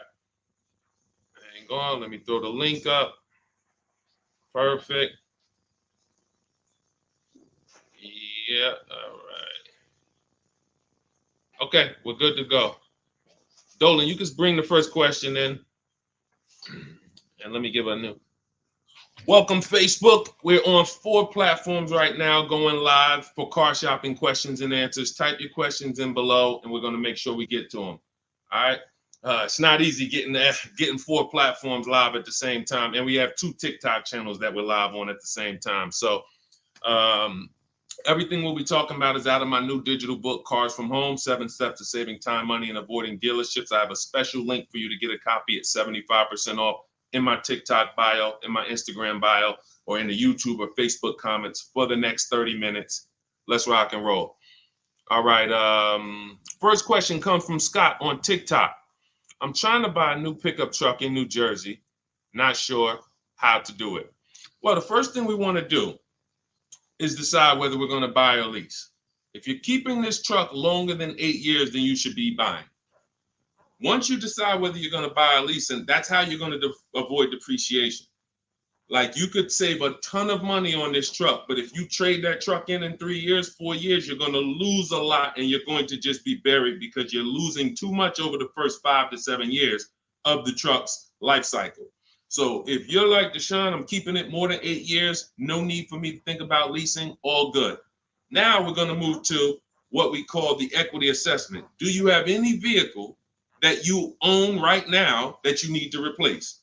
Because there's a word that we don't use here. Some of you know who've been on the stream with us for a while. What's the word we do not use? Starts with a T. There's a word here. See, so, and I'm moving you through this process. So Scott, I want you to see this is a process. It's not we don't wing it here. So there's a word we don't use. You already decide whether you're going to buy or lease. Let's see. Does anybody know? We might have a lot of new people on here today. Thank you, Brenda. Trade in. Brenda got it. We don't trade in vehicles. Because again, when we start talking about getting all the money on our car deals, we got to realize something. We got to get all the money from each transaction. That means the car we have right now, if we don't get the most money for that, we lost money. The loan we may be getting, if we don't get the lowest interest rate, we lost money. And the car we're buying, if we don't get the best price, we lost money. So what we do is the equity assessment. Let me know if you have a vehicle you're going to be replacing. We would make sure we go online, we go to bidders, and we find out the highest bid we can get on our vehicles. Takes us 20 minutes. 6 major websites: CarMax, Driveway, Carvana, Kelly's Blue Book, Instant Cash Offer, Car Gurus, and AutoNation. These are people who are fighting tooth and nail every day to buy cars. So we get bids from them. Now, let's move in. Let's say you don't have a car to replace. Now, what do? Well, let's look at how we're going to pay for this truck. Are we going to, let me turn on airplane mode to make sure I don't get any interruptions. All right. How are we going to pay for this truck? Are we going to buy it cash? Or are we getting a loan? So if we're getting a loan, then we need to see, are there any special interest rates on this truck we're looking at? If there's 0%, if there's 1.99%, that eliminates us from needing to shop for a loan. That's called a subvented interest rate. No one's beating it. So when you guys see like Honda, if a vehicle you're shopping for has a 2.99% interest rate, 1.99, that eliminates us shopping. But there's one parameter we must look at in the fine print. What's the term? Is it for 3 years? Is it for 5 years? If they give us 0% for 3 years, a lot of people can't afford that payment. Interest is great. There's no interest. It's free money. But you got to be able to afford the payment based on the term. Then we move into looking at, is this a quality truck? It's a very important step. Let me tell you what happened. People used to buy Range Rover. When I worked at Mercedes, we had a Range Rover dealer right next door. People come in and get a great deal on a Range Rover, come in, feel like, okay, I won. That truck's in the shop every 90 days. Every 3 months. Lights going off, it's on a flatbed. We had people going in that dealership, literally. Maserati had a couple models, same thing. But there are domestic models too. There are import models. There are Japanese models too that have issues. So what we do is we do a quick search, takes us 5 minutes. Nothing that I'm talking about takes more than a couple minutes. In fact, our entire process to buy cars that I teach, my 7-step system, is 90 minutes to 2 hours. You can get the best, you can get below market deals on any vehicle in no more than 2 hours. So, but we can't get a below market deal and then find out we bought a bad vehicle. That means we lost.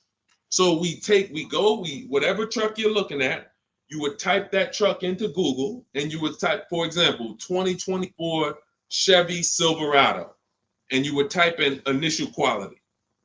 Initial quality, guys, is going to tell us what the data says about the vehicle in its first 90 days.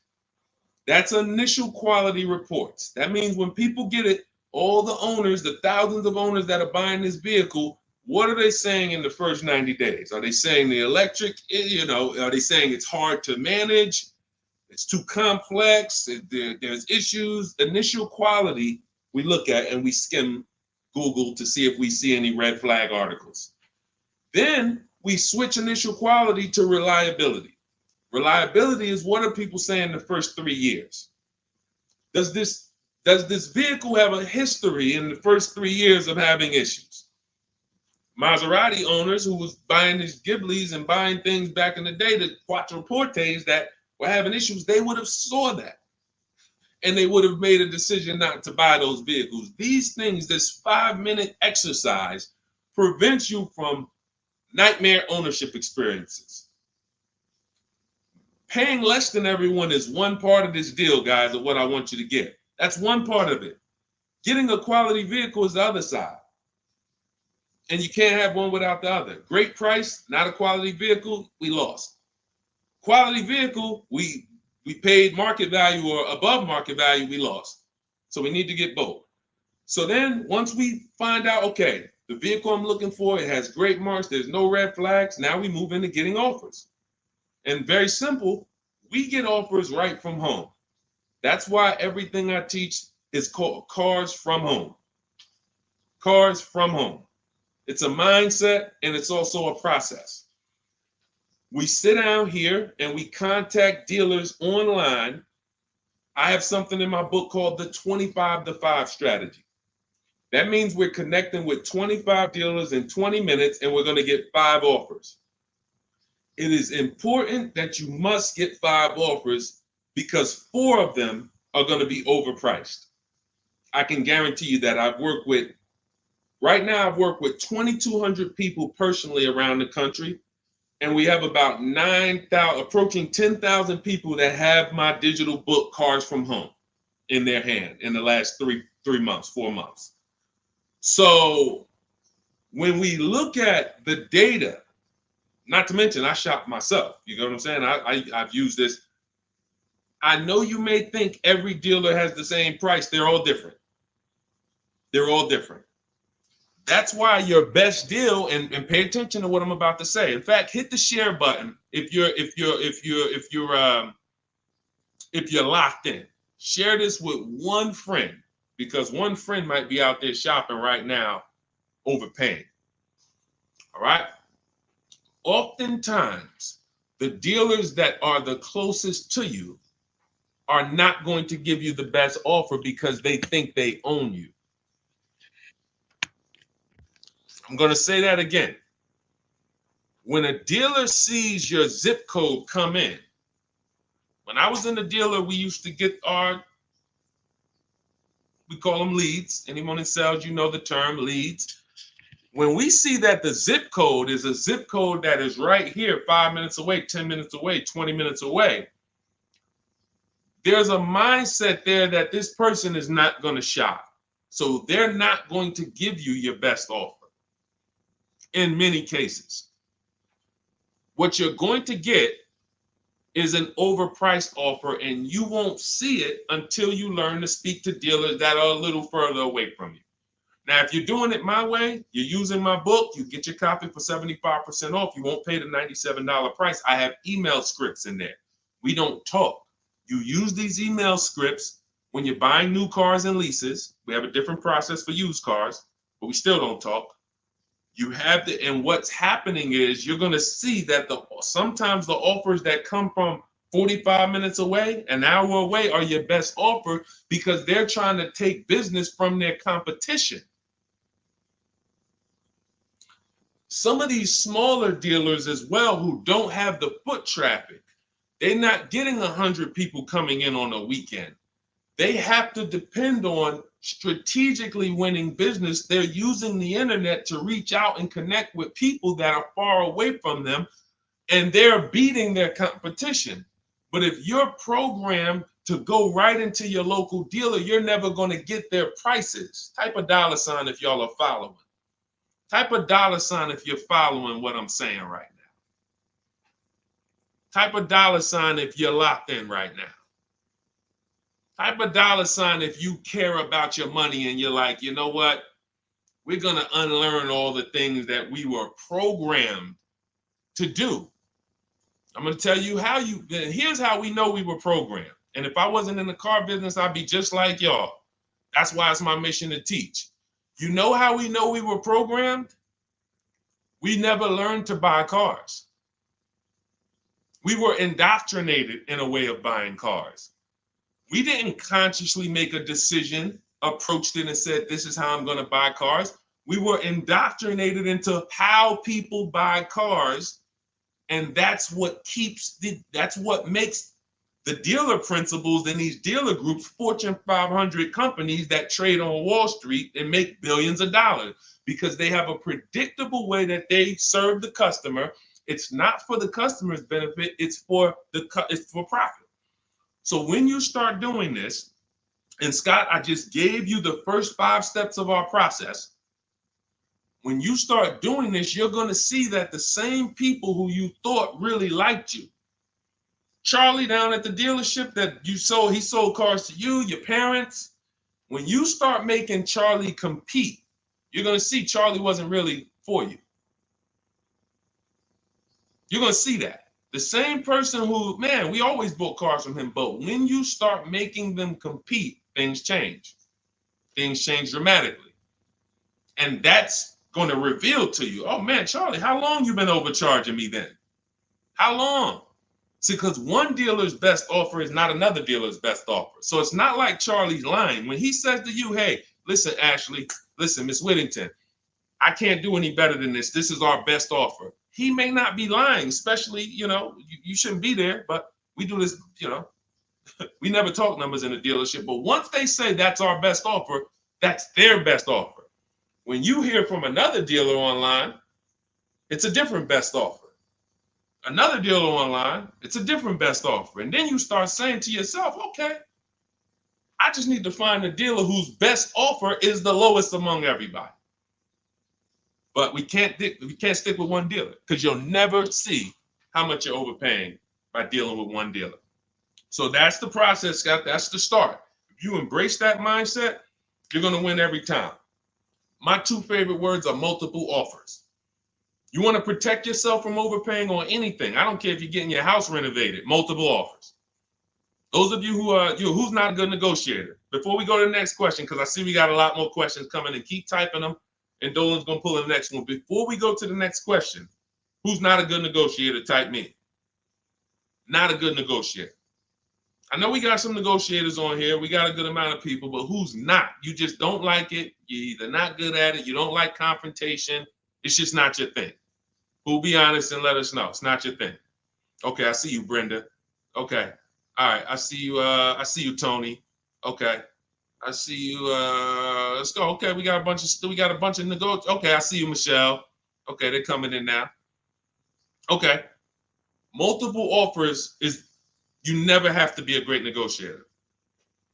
If you embrace multiple offers, you never need to be a great negotiator, because what happens when you start getting multiple offers, you're not negotiating with the person trying to sell you something.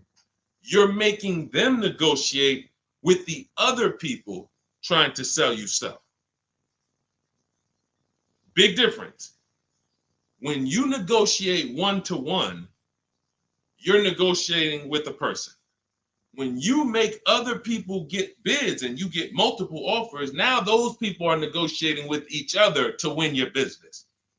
That's how we have deals. That's how we have people like Danielle here, who she got her Audi. She's paying a ridiculously low payment, $550 a month, $44,000 vehicle, no money down. That's how somebody like Sean saves 20 grand off of his F-150 Lightning here. Wrote me in. Now pay attention. Pay attention to what I'm about to tell you about Sean's deal. What's so important is he saved 20 grand, 21,000 off his new F-150 Lightning. But here's the big thing. When I asked him about the deal, I want to find his post. He said to me, no other dealer, I want you to see this. He has shopped locally. Where are we? I think this is it. Okay, hang on. Okay, I'll tell you what he said. He had to go 150 miles out to get that deal. He had to go 150 miles out to get that deal. So what you're going to see from most people who learn from me, and you'll be this way too, you're driving an hour to pick up your vehicle, but it's a great drive because you know the money you saved. You don't mind driving an hour to pick up your new vehicle when you know that I'm saving $5,000 on this hour-long trip. All those other dealers close to me that felt like they owe me, none of them wanted to make me this offer. But this one deal over here, He's beating them by $5,000. I remember this young lady in California. She was buying a Volvo, and she had to fly. She called me. She said, Southern California dealer made me the best offer. They beat my highest offer in Northern California by $4,000. All the offers I got, the best one in Northern California, this dealer in Southern California beat it by $4,000. I said, so what you gonna do? She said, I just got the plane ticket. It was $70. I said, that's what I would have did. So we have to go to where we're saving the money, y'all. This is a one-time thing. You buy your vehicle from who's making you the best offer. You service your vehicle from where it's most convenient. Two big differences. All right, go ahead, Dolan. Shoot the next one up. Everyone who just jumped on, this entire stream is sponsored by my new digital book. It's called Cars from Home, 7 Steps to Saving Time, Money, and Avoiding Dealerships. It's already 5-star rated. You can Google it. For the next 30 minutes, you can get your copy for 75% off. It's my entire blueprint of leasing step-by-step, getting below market leases, getting below market purchases, getting below market pre-owned deals step-by-step, making banks bid for our business step-by-step. Now, 30 minutes only. After 30 minutes, the price goes back up to $97. So you can click the link in my TikTok bio, click that picture of me, or click the link in my Instagram bio, and come back to the broadcast after you get your book. As soon as you pay on that thank you page, I want you to screenshot that. There's a link to open the book right there. So not only will I email you a copy, on the thank you page, you click a link, and that book is right there too. So, and then for those of you on YouTube or Facebook, we have the link showing below. Link in the comments for you, and Facebook, you guys will see the floating link. So 30 minutes, get your copy. You won't pay the $97 price. You'll get yours for $24, and you have everything step by step. You won't have to remember any of this or watch my social media videos anymore. Okay. Scott says, dude, just wondering if you've heard of the Ford Flex Buy program, and if so, what are your thoughts? Well, let me do a little research on this. Hang on, because we can find out if this is going to be good for you or not. Let me tell you how easy it is when you figure this, Scott. When you grab this mindset, when you unlearn this. Hold on, they're saying they couldn't hear me on TikTok. Okay. Well, as long as you could, well, I know you guys can hear me here. We're on 2 TikTok channels right now. So let me see here. I'm pretty sure. Give me a, before we hit this question, let me make sure. Can you guys hear me on TikTok right now? Type yes. If we don't want to continue and people can't hear us. So let me know. But I see, these are the people I love right here. I love people who say, I'm going to get to it. Hopped off of TikTok, because we're on 2 TikTok channels, and now on Facebook. She said, I'm getting to this information. I don't care if I got a skim platform. I love it.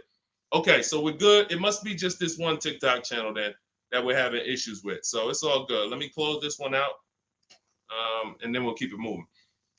Okay, so this is how easy it is to find out if something's worth it or not.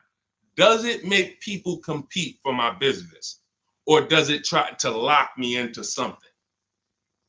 The competition is what saves us money, which is why none of these websites you're ever going to see is going to create competition. I'll tell you about the used car websites. They're not creating competition. I'll tell you that. See, I don't want to skip this, but let's check this Flex Buy program, and then if we have time, I'll explain to you why those used car marketplaces we shop on, it's not competition. They're trying to sell you on variety. But let's check the Flex Buy program, and let's see how this works. Okay. So what is Flex Buy? Flex Buy is a unique payment plan for qualified buyers. Ford Flex Buy program payments start out lower, gradually get higher after 36 months. The Ford Flex Buy program takes the rate on a 60-month traditional loan and extends that rate to 66 months. The first 36 months of the loan, the payment will be lower as compared to the 60-month payment. The last 30 months of the loan, the payment will be higher than the first 36-month payment. Although every reasonable effort has been made to ensure the accuracy of the information. Okay, hold on. Let's see. I'm going to tell you what I don't like about this already, and I need more information. If this is in any way adjusting to the market rate. I'm talking about if the bank says like think about an adjustable rate mortgage. Some people have had a fixed rate and some people have had an adjustable rate mortgage.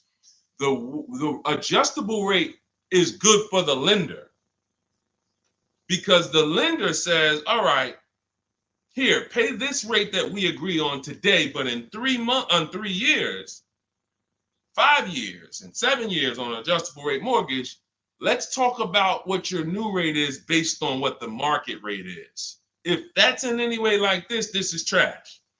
Because the banks will say, all right, well, for the first part of the loan, we're going to do one interest rate. And then we'll look and say, midway through, what's the market rate? And if the market rate's lower, great, you win. If the market rate's higher, then you lose. So here's the thing. When we're getting loans, I'm getting ready to explain something to you guys called the bank bidding war. There's so much money in loans, it's ridiculous. That's why there's people who want to loan you money to buy cars. They don't even sell cars. And could y'all keep tapping the screen on TikTok and running those likes up? Can we get to 1,000 likes real quick? Every time y'all tap the screen, y'all run the likes up and y'all actually help TikTok bring more people over here that need to be here. So I appreciate everybody. And thank you to everyone who hits the like button. I appreciate you. It does matter.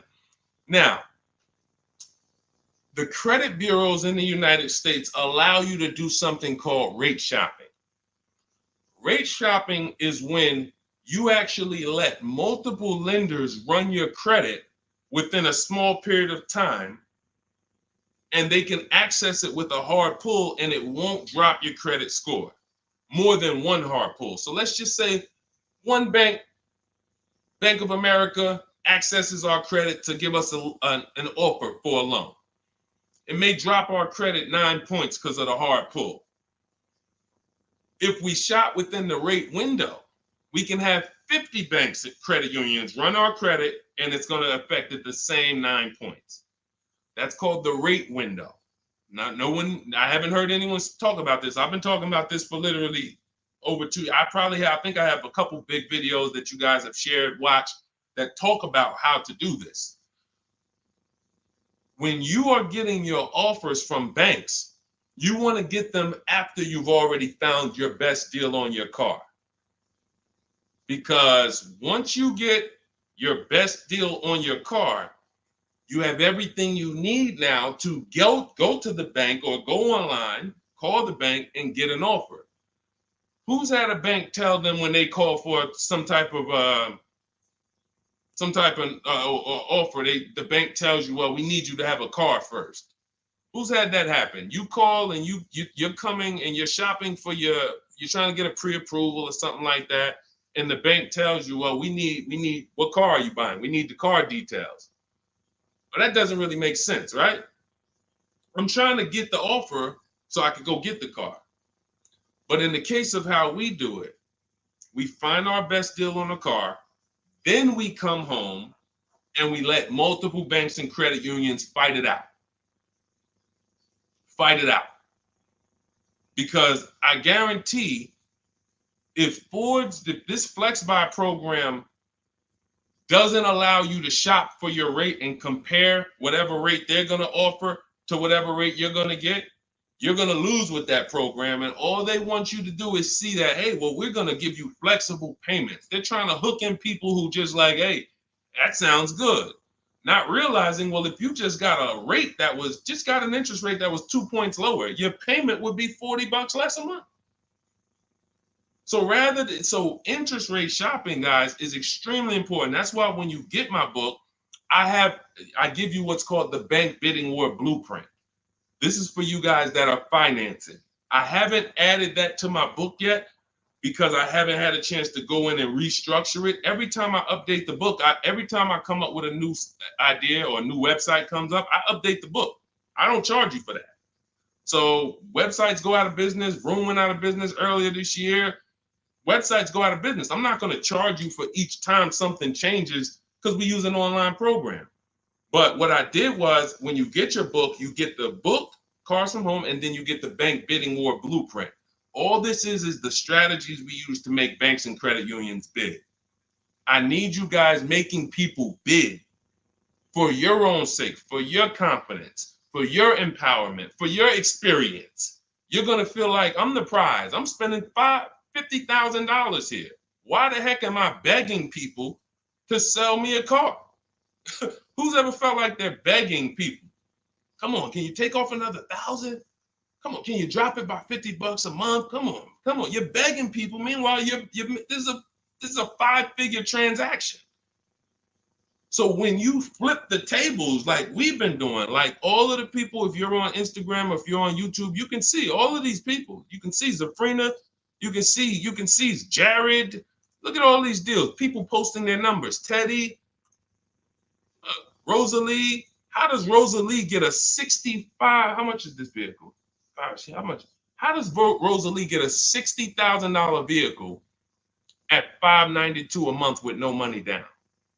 How does she lease that vehicle at $592 when the same daggone Infinity advertisements we see say, hey, come put $5,000 down plus tax and you can pay that price? She did it with no money down. How? Bids. Okay? Bids. All right. Scott, if the program doesn't make people bid, it's no good. I don't care if it's flex buy, X buy, friends and family. If it's not making people bid, it's trash. It's for them, not us. Okay? I think I beat that horse down. So we can go to the next question now. Go ahead, Dolan. Remember, everybody, you have 30 minutes to get your copy for 75% off. Make sure you save my support email just in case you type your email wrong. Sometimes the book doesn't end up in your inbox. Just hit support, send them an email. My team works 7 days a week. Hey, didn't get my book. They'll get you a copy. We want the book in your inbox. We want you using it immediately. All right. This is Lorraine Celine. Thank you. I followed you in your advice on shopping for a used car, and I bought a 2007 Honda Accord at a great price. Thank you for your knowledge and advice. Amen. Congratulations. Enjoy it. Honda's a great vehicle. If you took the steps and made sure you were getting a good one, title, service records, accident history, a great Honda Accord is incredible. Even some of these vehicles, guys, long-term owners, some of you long-term owners, you need to understand which vehicles have the best longevity records. And Honda Accord is one of them. Congratulations, Lorraine. Enjoy it. God bless you. Go ahead, Dolan. Next one. Buying a Porsche Cayenne Coupe. Need help. Okay, well, you sound almost like Scott. We started with the process. How many years are you keeping the car? If I could find my, oh man, I don't have time to find it right now. I know why. There's a young lady who came. I want to tell you something how important deal structure is. Who was taught never to lease a car? I want you to be honest. Type me if you were taught never to lease a car. If everyone who's willing to be honest, again, it may sound like some of the things that I'm talking about is bad news first. That's because it is. I have to give you the bad news first, and then we get to the good news. All right. So now I see some misconceptions coming out already. I see Wanda. Okay. I see Black F22. He said you never own it. I want you to understand something about what you just said. If you're a person who keeps that car 8+ years, then you can own it. I'm going to tell you why. Cars depreciate like this.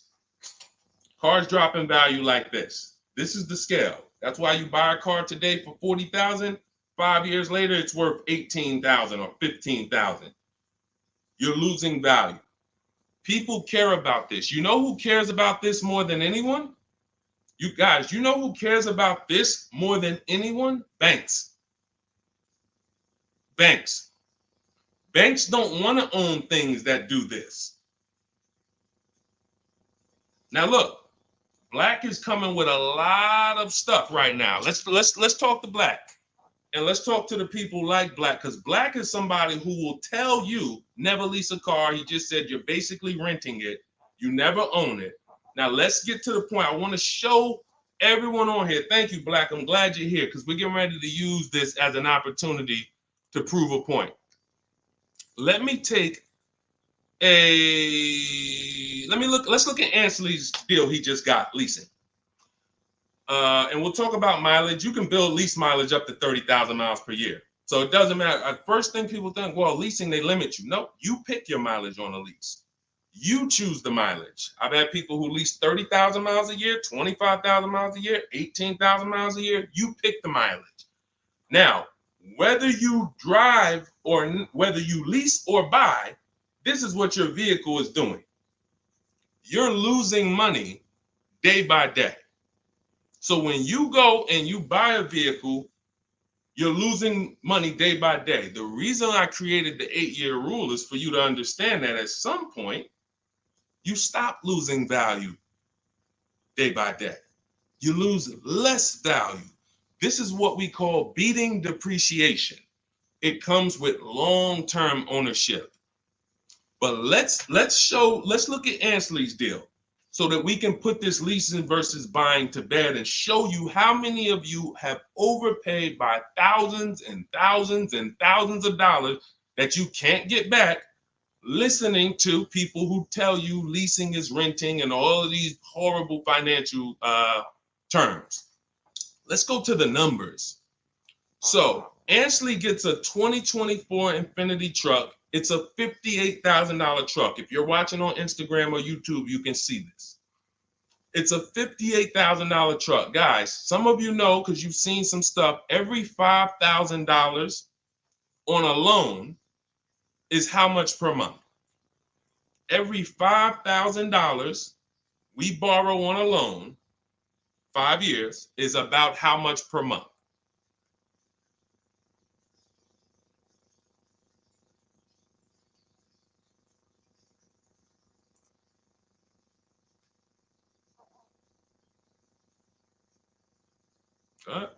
Anybody know? Thank you, Michelle. 100 bucks. Told you, shout out to the people who tapped in, locked in. See, I love the people who are locked in. It's some people who just, they sleep at the wheel. I need the people who are locked in. I'm really only talking to you. Now, that means this vehicle that Ashley went in to get, his $58,000 vehicle, if he would have just said, all right, I want to buy it because I was taught leasing is renting, how much is it going to cost me a month? No money down. Let's figure, we're going to compare apples to apples. No money down, because when you put money down into the deal, that confuses you. That actually makes you think you got a better deal than you really did. When you evaluate deals with no money going into them, it's easy to see where the best value is. Now, Ashley would have been paying $1,200 a month for 5 years. $58,000. That's not even full tax. Let's just round the tax to 60. Let's just say $1,200 a month. But Deshone, what if he got a good discount? Okay, I'll give you one better. Let's go extra conservative and let's play that game. Let's pretend that he's using my strategies and he found out a way to save a huge amount of money off this brand new Infiniti. He's getting bids, he's using my strategy, but he's not leasing because he's been programmed not to lease.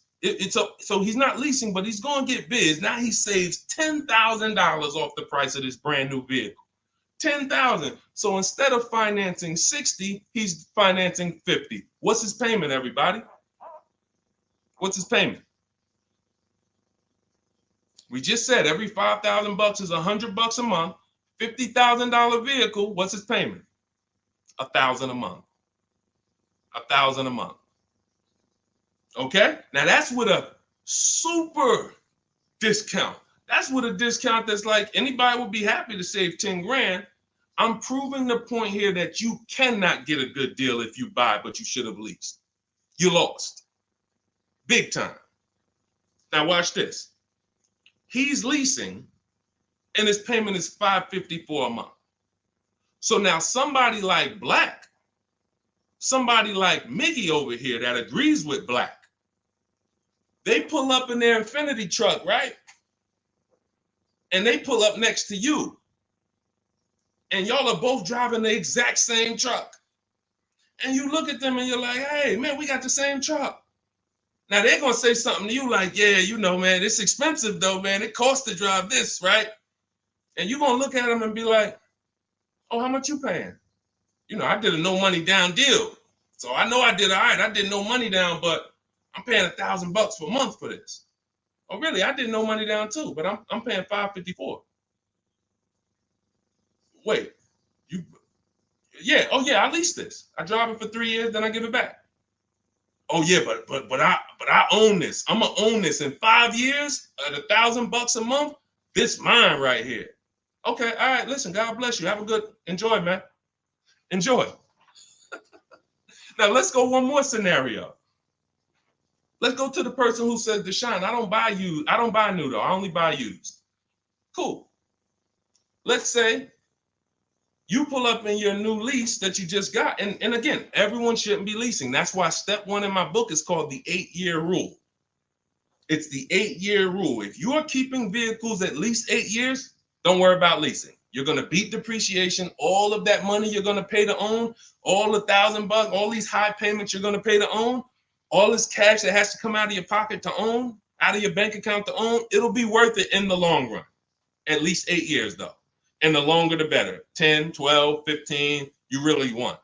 But less than 8, losing big time. So let's say a person says, oh, I'm going to get a used version. So they find a 3-year-old Infiniti truck just like this, but so instead of paying $60 for it, let's say they find one for $30. Let's give them a good price, good mileage. They think, oh, I'm good. What's their payment, everybody? What's the payment? Come on, stay by the keyboard. I need y'all quick because we're teaching something here to people like Black. They might not get it. I pray that they do, but they might not get it. But the people who are locked in financially, the people who understand financial literacy are going to get this. If every $5,000 is $100 a month and they buy a pre-owned version for 30 grand, what's their payment? Thank you, Michelle. 600. 600. See, he said 500. So this is how I know he's struggling. And I'm not trying to beat you down, man. I'm just saying when you're talking about something you don't understand, it's better to ask questions, not make statements. So now, we pull up. You have your new lease. You got this same deal, $554 a month. He pulls up in his 3-year-old version that has probably 1 year of warranty left. You both did a no money down deal. He looks at you and says, oh, wow, that's the new one, right? Yeah. This is the 2024, 2025. Oh, yeah, this is a 22. I just got this. I got a good price on it. I paid 30. Okay, cool. What's your payment? I pay 600 a month. What you pay for the new one, man? I know that must be expensive. I pay 554. Wait, what? Yeah, I paid 554 for this. No, you put a lot of money down, right? No, I didn't. I gave him $554. I drove off. It's understanding. That's deal structure.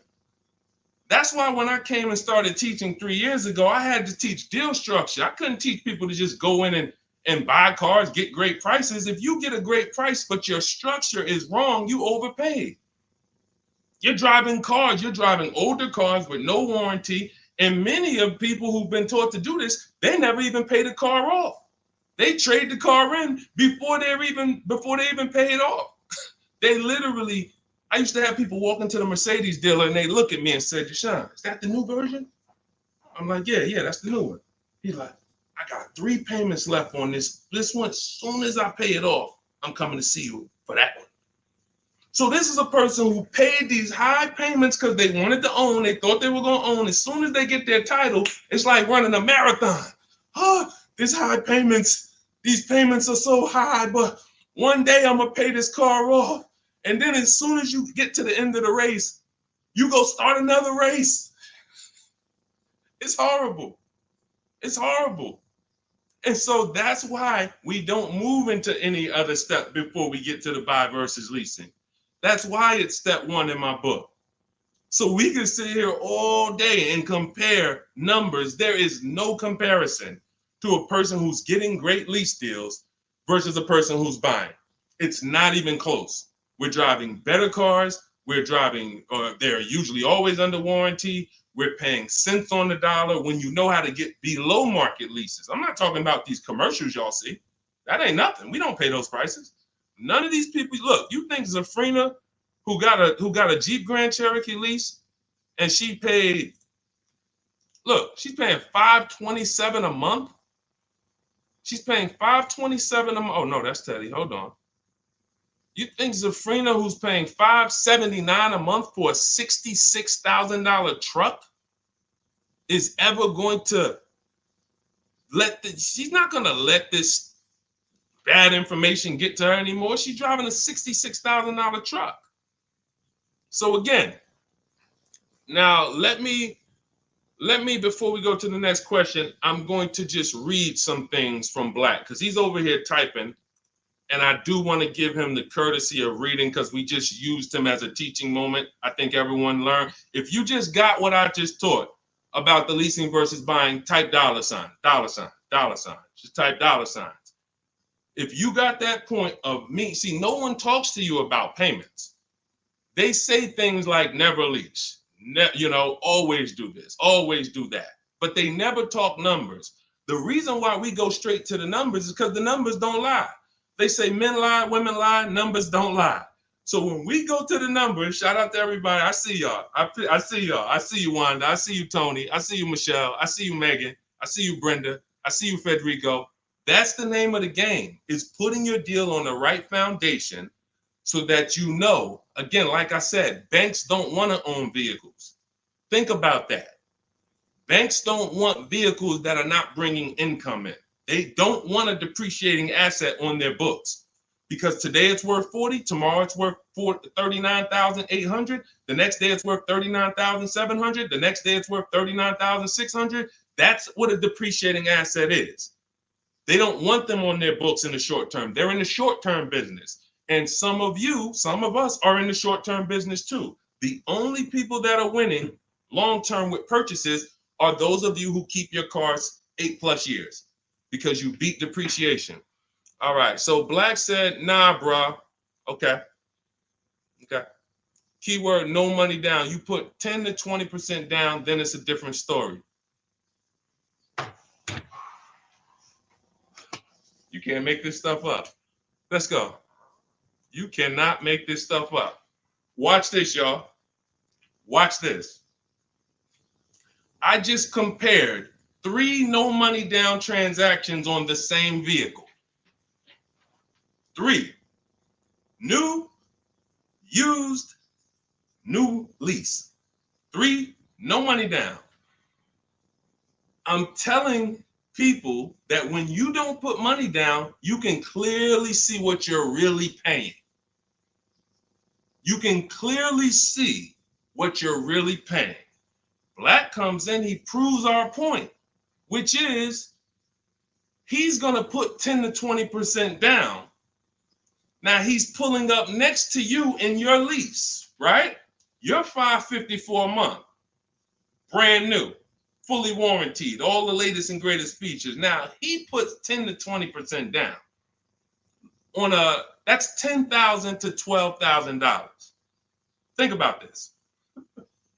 He pulls up and he has a similar payment to you. So he feels like we're alike. He feels like we're pretty close. In fact, he may even feel like he's doing better than you because he's purchasing his and you own yours. I mean, you're leasing yours. But watch this. What about that $12,000 you gave him? What about that $12,000 you gave them? That's how people forget. That's why everything in the Car From Home system, when you get the book, you're going to see everything is about shopping with 0 down, looking at offers, and then choosing, do I want to put money down to lower my payment? Money down does not buy your deal. I made a video about this. Some of you have seen it and shared it. People who make a down payment and think they got a deal. You have a deal before you put your money down, or you don't have a deal. A deal means I shopped all my offers, and then I found the dealer who was going to discount the vehicle the most. Now, how do I want to pay for that? Do I want to get a loan? If I'm getting a loan, what do I want my payment to be? Now I'm going to manipulate my down payment based on what I want my payment to be. That has nothing to do with the deal I got, but somebody like Black or people who move like him, hopefully we can help you get over these mindsets. But you have some very, very strong convictions, and you're confidently incorrect. That's dangerous. It's dangerous to be confident and incorrect. Dangerous to yourself and your family and your friends who will listen to this. If you are putting money into deals and thinking that you got a deal because your payment ended up being affordable, you in no way can win. First of all, you're letting the dealer manipulate two things: the price of the car they're selling you and the interest rate that you're getting from them exclusively. If you were just separating your loan from your interest, from the purchase, you would see that that's a losing strategy. You can't compare a person who's driving a brand new vehicle, paying a low payment, to a person who's paying the same payment, but gave the dealer $12,000 to get to that payment.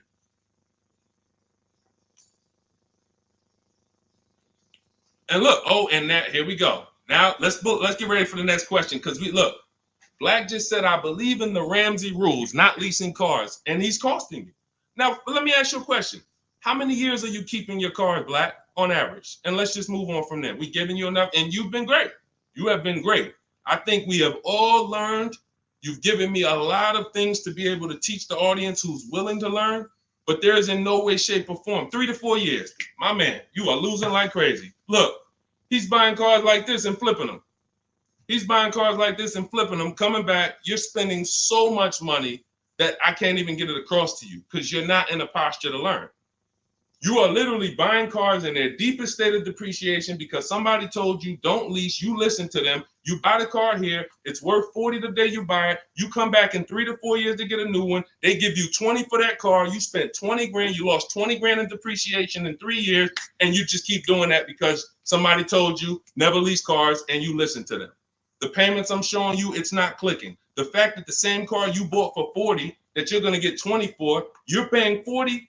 That's an $800 a month payment. You put 20% down, you finance 30 grand. Now that's a $600 a month payment. That same $40,000 car we're leasing with no money down for $500 a month. No money down. You are spending thousands. We can't help you, man. You got to be willing to unlearn it. You are so locked in, So anyway, but I think, listen, everybody who got it, you understand. That is why leasing versus buying is paramount. You cannot get it. If you are not keeping your cars 8 years, you cannot get a great deal buying. You're going to lose in depreciation. You're going to lose in resale value. When you go to replace that car and you see what it's actually worth and how much you paid over 4 years or 5 years or 7 years, when you compare that to a person who drove brand new cars for that particular same period of time, it's no comparison. And then you have cars with no warranty and all of that. Yeah. Look, Megan said, Black doesn't seem to learn. So to my question would be, could you buy an extended warranty package? Hold on. Why am I getting calls on airplane mode? Sorry, guys. I hold on. Let me put on Do Not Disturb. All right, so go ahead, Dolan. Shoot some. Let's get to Megan's question, and then let's try to go through a couple more. But that was good. That was good, Black. Thank you, because we wouldn't have been able to teach on those points without your questions. Okay, so let's do Carolina on YouTube, and then let's go to we'll hit Megan, and let's go through as many as we possibly can. Hey, I'm new here. I want to trade my 2020 Nissan, and what's the best way to do this, please? Okay, so you have a 2020 Nissan. That's a vehicle that's not 5 years old. First thing you would do, if we were talking, I wouldn't let you buy. Unless you're telling me you're going to keep the next car 8 years, you're losing, because that 2020 Nissan, first thing we want to do is decide whether we're buying or leasing the next vehicle. And as we just said, if you're not keeping the next vehicle 8 years, you should be shopping for below market leases. Then you want to now see what is the most money you can get for that Nissan. We don't depend on a dealer to tell us. You're going to go to these 6 websites. These are 6 websites. You do this in 15 minutes. You're going to find out what that vehicle is truly worth. You find out what your vehicle is worth with offers, not with anything else. Offers. So go to CarMax, Driveway. Write this down. I told you, stay locked in because we do dialogue here. It's not just me talking. Unless you got a notepad, you got to stay locked in and ready. We're going to go to CarMax. We're going to go to Driveway. We're going to go to Carvana. We're going to go to KBB Instant Cash Offer. These are all offer sites. These are people you walk in, they do an inspection, they cut you a check, you're out of there in an hour with a check. They're not trying to sell your car, they just want to buy your car. Driveway, Carvana, CarMax, KBB Instant Cash Offer, Car Gurus, and Auto Nation. 6 offers, 6 bids. That's going to tell you what your vehicle is worth, and that's going to tell you if you have equity or negative equity. Equity or negative equity. Okay?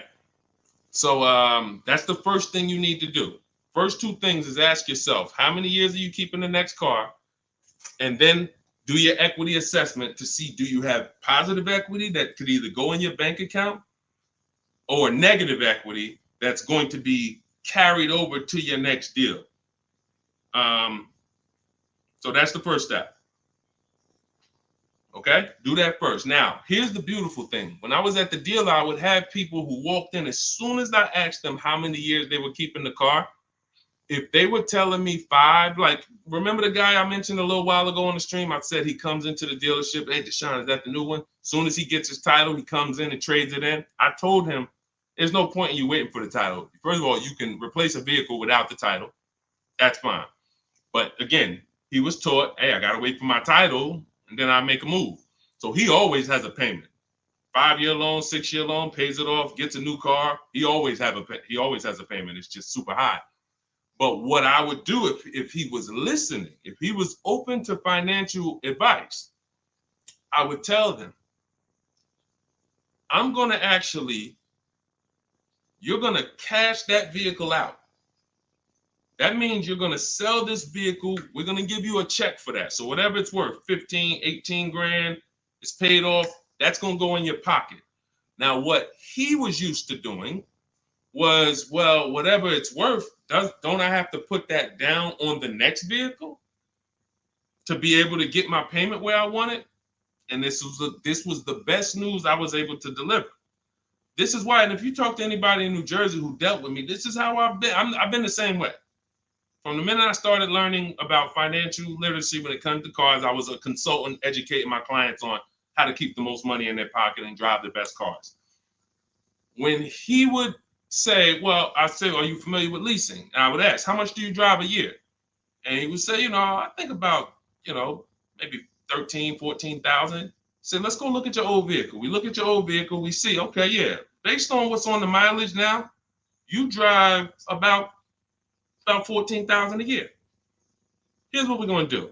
Whatever your car is worth, you're going to put that in your bank account. Let me show you what a competitive lease would look like. I make him the offer. He's like, wait a minute. This is my payment, and I could drive as much as I want. That's it. You could drive the same amount you've been driving. So I'm paying less than I was paying to own this thing? And you about to give me a check back for 12 grand, 15 grand? Yeah. This is what I want to do for the people who have been programmed that buying cars is how you should do it. Again, long-term owners, you should not be thinking about leasing. But here's how I know you need it in your tool belt, because your daughter may not be a long-term owner. Your spouse may not be a long-term owner. Your friend or whoever may not be a long-term owner. See, typically how you do things is how you teach other people to do things. So if you are keeping your cars 8, 9, 10, 12 years, you probably think everyone else is doing that. But your kids or your family members or your spouse, they may want to drive for 5 years, and then they're like, all right, this stuff's starting to go wrong. You said the warranty is up, and this got to cost $800 to fix, $400. Let's just go get a new one. Those are the people who don't have the values to keep a car long term, and you should not be buying cars for them. They should be shopping for. Now, both cases, you need below market deals, but it does not. But knowing how long you're going to keep the car is how you're going to beat depreciation. So all of this is in my digital book, guys. Everything I'm talking about on this stream is in my step-by-step book. A lot of what we talk about on these streams and in my social media videos is what not to do. My book is about what to do. It's like, do this, do this, do this, do this, steps, check it off the list. Next thing you know, you got below market deals from home. There's only 3 things we go into the dealership for: test drive, have our car appraised, and to pick up a car. We are not there to shop. We're not there to get numbers. We're not there to negotiate. We do all of this stuff from home. So for 30 minutes, if you visited the website already, you'll see the timer, 30 minutes, you can get 75% off your copy. It'll be in your inbox in literally seconds.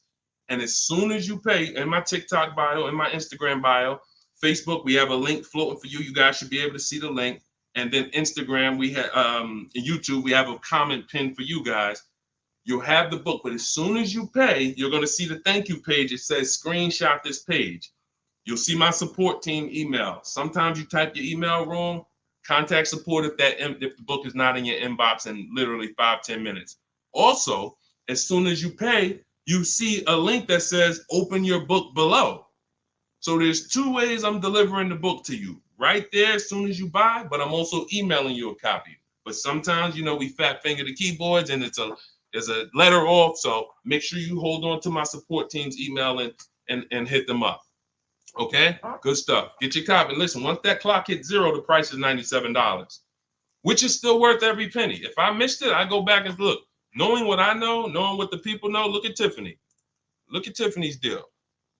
Look at Tiffany's deal. Matter of fact, let's show Vicky's deal. Look, thanks to your books and your methods, I was able to get my new lease for a 2024 Volkswagen Atlas SE Peak Edition with the tech package for $175 per month less than my first quotes. I did it all online except for picking up the car. I put no money down other than my first month's payment and DMV, which is probably $200, and saved over $6,000 on the life of that lease using your negotiating scripts. We have email scripts. This is what I want for you. I want you guys not just getting cars. Everybody's getting cars. You'll see people posting their car. Oh, I needed an upgrade. Look, get a bunch of likes. Hey, had to treat myself. You'll never see the numbers though. I want you, every time you get a car, I want you just as excited about the numbers you got as the car. And this will make sure you get there. Go ahead, Dolan. Shoot the next one up. Okay, Brandon from TikTok. I've lifted the Denali truck. I owe $6,500 on it. It has 163,000 miles. It needs $3,500 worth of front end work. Should I fix it or trade it? I'm the only owner.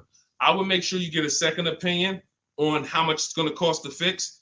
Lifted Denali is going to have a low resale value. But here's the thing. The cost of replacement is always more than the cost to fix. Always more. So if you got a truck, and again, your truck, you got a loan on it.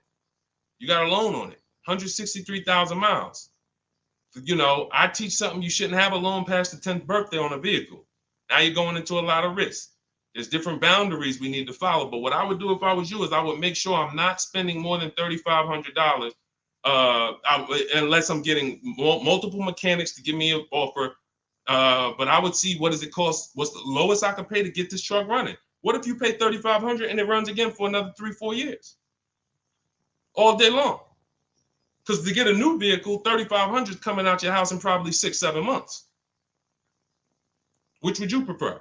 $3,500 one time and I could drive this thing for another 3 years, problem free? Or $7,000 or $10,000 a year that I'm going to pay to get a new truck. Keep the cost low when you can. All right. Listen, I'm going to jump off. Everybody, listen, we'll be back for another stream. We went deep today. I think we dug into stuff we've never dug into before. Thank you to Black for, bringing some information to us that allowed me to teach and help you guys unlearn. Everything you need is in my digital book, Cars from Home, 7 Steps to Saving Time, Money, and Avoiding Dealerships. Normally $97. It's 5-star rated. You can Google it. You can see all the reviews people wrote using it. But you won't pay $97 if you get to my TikTok bio or my Instagram bio before that 30-minute countdown expires. You'll get it for 75% off, which is $24. And on YouTube and Facebook, I have a comment pinned for you guys where you can get your copy for 75% off. Use it. Make sure you email me your success stories, and make sure you save my support team's email just in case you type your email wrong. Let's make sure my team gets you your book. All right. God bless you. Keep winning. Keep unlearning. I'll see y'all on the next one.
Hit go live, then we'll roll in. Jasmine from TikTok asks, what do I do when I can't afford the lease after 1 year? Great question. You want to do an equity assessment, see if you can sell it. There's two main ways to sell a lease. You could have somebody assume it. You can go to a site like Shop a Lease, and if you have a good car payment, you could list the car there and somebody could take over it, but it must be a good car payment relative to the deal. If you're paying if you overpaid per month, then you're going to have a hard time getting someone to take over the lease. But if not, you can get rid of it there. Second is, I want you to call the leasing company, ask for your payoff, and then you're going to call, once you get your payoff, I want you to ask them if you have a third party restriction. Those are the two questions you're going to ask your leasing company. And then once you get that number, which is your payoff, you're going to go to CarMax.com, Driveway, Carvana. This will take you 20 minutes to do. Kelly's Blue Book Instant Cash Offer, Auto Nation, Sell My Car, and Car Guru, Sell My Car. You want to get 6 offers. It's very important when you're on those sites. When they ask you, is your car owned, leased, or financed, put owned. That's going to tell you what the market value cash is for your car to get rid of it in a day. If it's greater or equal to your payoff, you can get out of it. If you have a third-party restriction, then you're going to need to take another step and you're going to sell to a local dealer. But you got to see where your equity position is first. Got to see where your equity position is first. All right, I'm going on and I'm sharing the broadcast, and then Dolan, you can queue up the next question. We're live on TikTok, Instagram, YouTube, and Facebook. So we are going to be taking questions from all platforms. The first one came from TikTok. We got a couple queued up on TikTok. So shoot the next one in, Dolan, and we'll get to it. All right, this is another one from TikTok. I have 2 payments left on my lease. What's my next step? Equity assessment. Who's returned a lease to a dealership, just dropped it off when it was done? You never assessed any equity. You didn't even know. Who didn't know that a lease could have equity that you could put in your pocket? It's not a guarantee, but many people all through the pandemic, we were showing them how to put $5,000, $10,000, $12,000 in equity in their pocket from the end of their lease. I sold my lease. End of my Jeep lease, I made $8,900. My mother made $10,200. Now that was when everything was worth 7 to 10 grand more than it's worth. That was when the market was once in a lifetime. But does not mean we will never return a lease without doing an equity assessment. If you've done it, I want you to raise your hand and say, you know what, I turned in my lease. If you ever just dropped it off, you can't do that again. You must know if you have equity, and you follow those steps that I just gave to Jasmine. I think that was Jasmine who asked the first question. That is what's called in my book, In my process, that's the equity assessment. That is what you do. Everything I'm teaching you guys is from my new digital book, Car Shopping for People That Hate Car Shopping, 7 Steps to Saving Time, Money, and Avoiding Dealerships. So every question you ask, when I answer it, it's going to be out of one of those 7 steps. And the equity assessment is step 2. You must do that before you ever return a lease for the rest of your life. A lot of you gave back thousands of dollars to dealerships and you didn't realize you were doing it. They bought those cars, put that money in their bank account when it should have been in yours. Yep. All right. Go ahead. Shoot the next one up, Dolan. All right. All right. This one's from TikTok as well. Let's go. Facebook, type your questions in. YouTube, type your questions in. Instagram, type them in so we can get to you guys. Another one from TikTok. Thinking of trading a car for a newer model. Should I keep the car and just get the new one? It's a good question. What's the benefit of keeping the car? If you were a high mileage driver, then I would tell, let's just say you said, Deshone, I'm driving 20,000 miles. It's in high mileage drivers, I want you to type HM. If you do over 20,000 miles per year, even 18,000 miles per year, just type HM.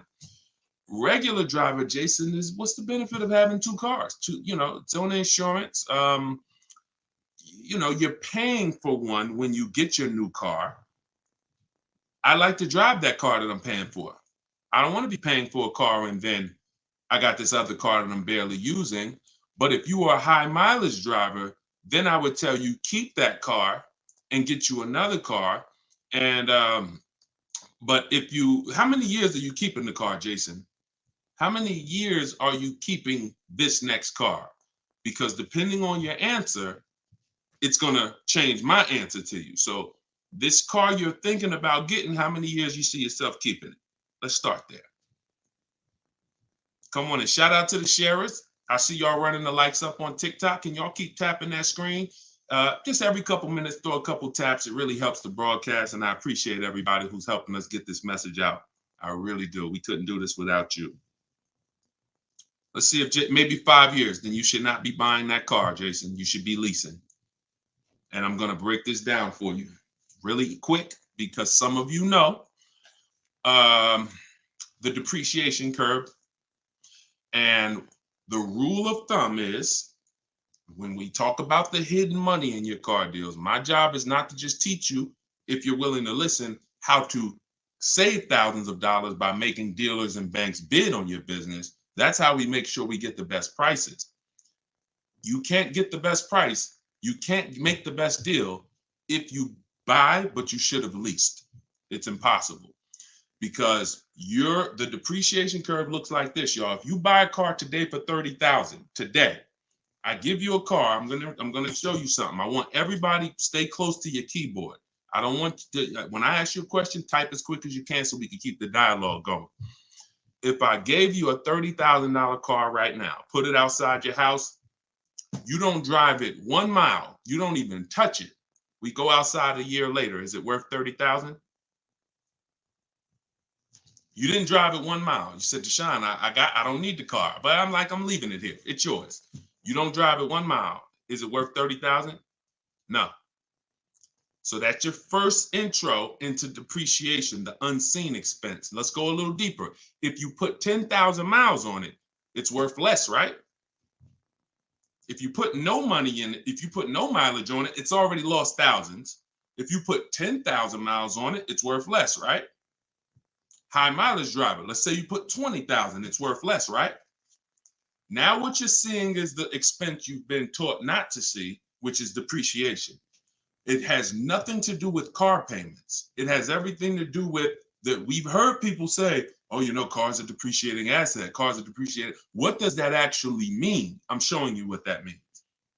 I'm showing you what that means. When you're buying something that goes down in value, you have to look at when it's going down, when is it losing its most value, and your goal should be to avoid replacing it while it's losing the most value. How many of you have a car outside right now, outside your house? You've had it for at least 8 or 9 years. Type the number of years you've had it. If it's more than 8, don't type 3, don't type 5. For those of you who have a vehicle outside right now and it's been in your home, in your household for at least 8 years, I want you to type the number of years. All right, we got Jason 10, we got 13, we got 8, we got 20, we got 14. Okay, so we got 10.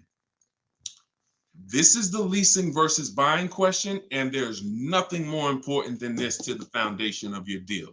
Because if you choose wrong, you cannot get a great deal. And if you're new to this, then lock in for the next 5 minutes, and you're going to understand why. The people, those of you who said, Deshone, wow, Jazzy's 20 years.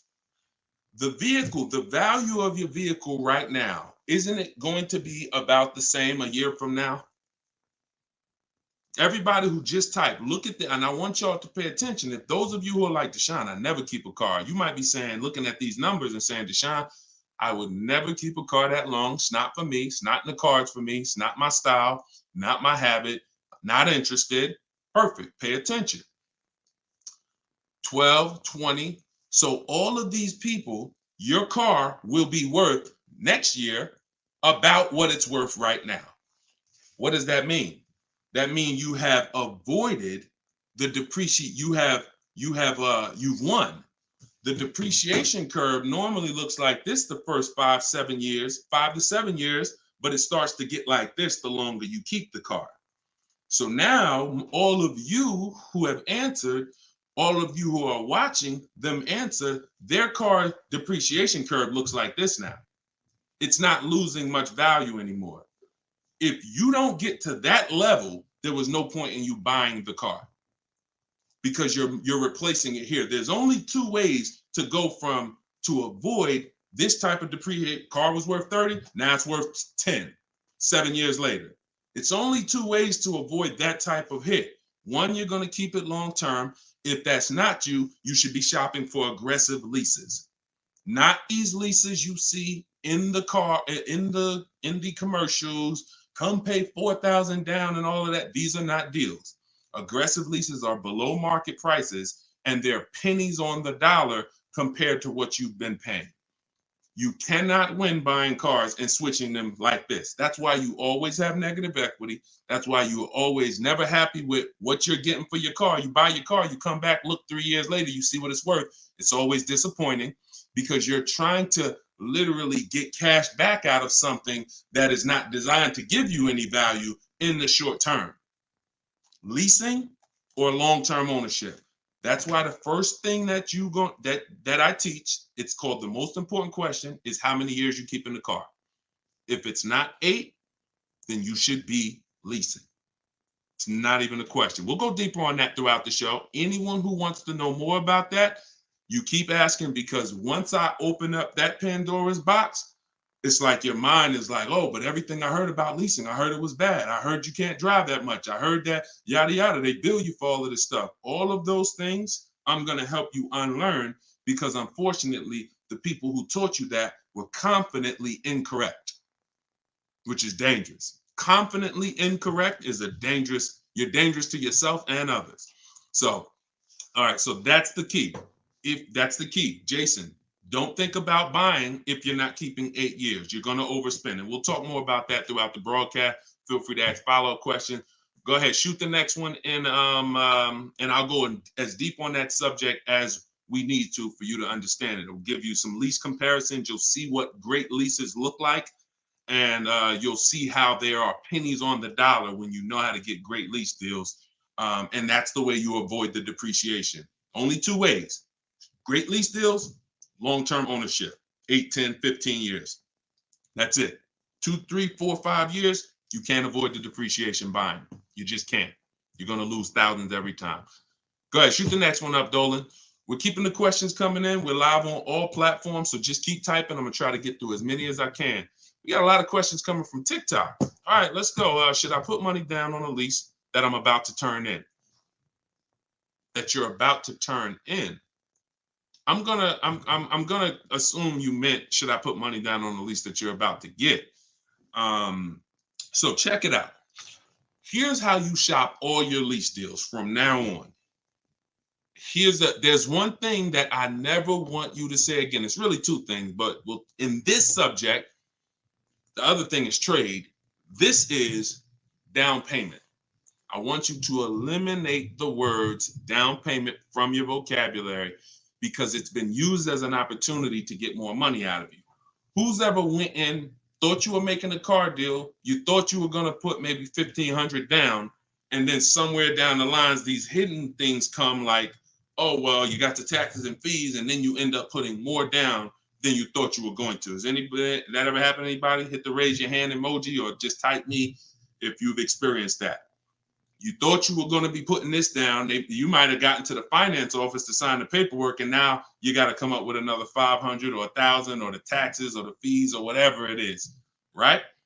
So I spent 14 years in the car business. For those of you who don't know me, I've seen the way we call them the 80%. 80% of people shouldn't be in the car business. They're overpriced. They'll sell their grandmother the highest price car. It doesn't matter. They have no integrity, very little morals. We don't buy from them. What you need is to learn to avoid them, and you also need to learn to find the 20% who beats them all the time. So when you shop your car leases, you are always going to shop. You're no longer going to say down payment. You're going to say this: total out of pocket. Total out of pocket. See, total out of pocket means that's what I'm giving you and no more than that. You'll see the difference. Down payment can be, that's my down payment, but what about my taxes and what about, so that gets convoluted. When you start using, hey, I'm only doing this total out of pocket, it's hard for them to switch it up, especially when you're adamantly aware of what that means. This is all the money that I'm putting out of my pocket. You could also say do it signing, but total out of pocket is probably more of a universal term. You shop your leases with 12,000 miles. Now, who was taught they limit you on the lease miles? Who was taught they only give you 10,000 miles? Because this question from TikTok, the person's asking, should I put money down on a lease? So I want to tell you how you always want to shop your car deals with no money down. That's what's confusing you. What's confusing you is when they mix the down payment and start throwing monthly payments, you are now not aware of what you're truly paying for the car, what you're truly getting. And so this is why you use what I'm telling you, you shop my way. You're never going to shop with down payments. That doesn't mean we don't put down payments down, but we do not get offers and we're not out there shopping with down payment money. Okay? So, all right, I see it's happening to you, Fouché. So you're going to get your offers with first month's payment, total out of pocket, taxes and fees in the payment, 12,000 miles per year. Once you do that, I teach in my book, I have a new digital book. It's called Car Shopping for People That Hate Car Shopping, 7 Steps to Saving Time, Money, and Avoiding Dealerships. I teach a strategy called the 25 to 5. We're going to connect with 25 dealers. We're going to get 5 offers. We do not make a decision without at least 5 offers. Because once you see, thanks to everybody who's supporting the broadcast with the gifts, I appreciate that. Once you see how different the offers are, you're going to realize you're going to see how much money is in multiple offers. You must get 5 offers because 80% are overpriced. Don't try to change these people. Don't question, oh, listen, why are dealers like this? Why are the 80% overpriced? Listen, Jim Rohn used to say, don't sign up for that battle. Why does the sun come up in the east and, in the east and set in the west? Like, don't sign up for that. Some questions are not worth asking because they mean nothing. Just know that's what it is. Expected. 80% are going to be overpriced. This is why you are not going to get your best deal walking into a dealer anymore. You're going to sit at home. You're going to decide what you want. We call that shopping, not buying. This is step 4 of my process. We have 7 steps. Step 4 is shopping. And then once you decide what you want, you're getting it from home. 90 to 100% of your new car transaction and your leases should be done from home. That's where your power is. That's where you have the power of leverage. That's where you have the power to make multiple people compete for your business, which saves you thousands of dollars. I'm going to give you tons of examples. This works every time. How do we know? It's the way we buy everything else. Everything we buy in life, we go into the grocery store, we need spaghetti sauce. You need laundry detergent. It's a bid. You may not be aware, but I'm going to make you aware. Everyone is bidding for your business. Hey, look over here, Prego. Hey, this brand, Classico. Hey, we're on sale this week. Hey, we have the best. Y'all see what I'm talking about? Everything that we buy, especially expensive items, but even low price items, companies are competing, except in car dealers. They've trained you. They've trained me. If I wasn't in the business for years, I wouldn't know, to focus on one place and think we all have the same pricing. They made you think Nissan, we're a Nissan dealer, we're all the same price. So you might as well not even go anywhere else because we're all the same price. No, we're not. No, they're not.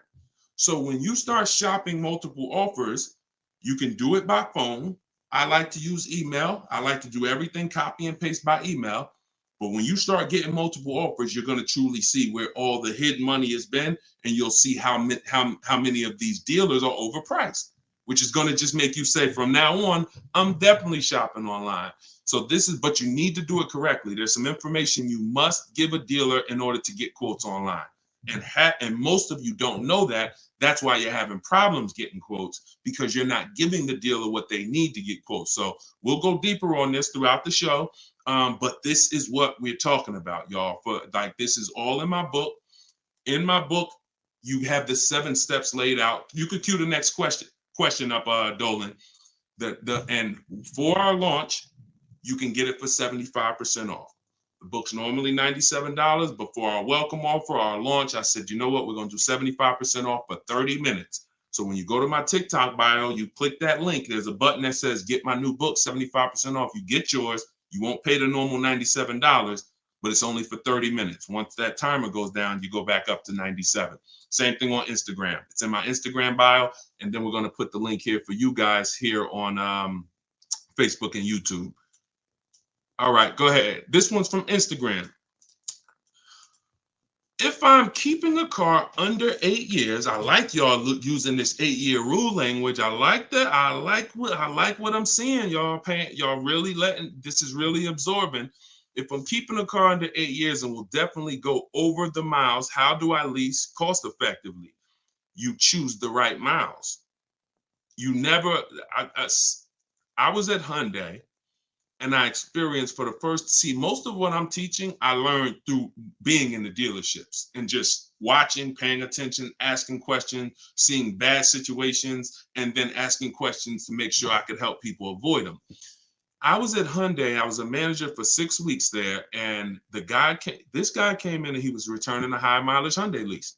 It was the first one that I had really saw that I could remember. He brought it back. It had 70-something thousand miles on it. And I was just like fascinated. I said, you lease this? He said, yeah. All I do is lease. He said, man, I'm in sales. I used to buy these cars.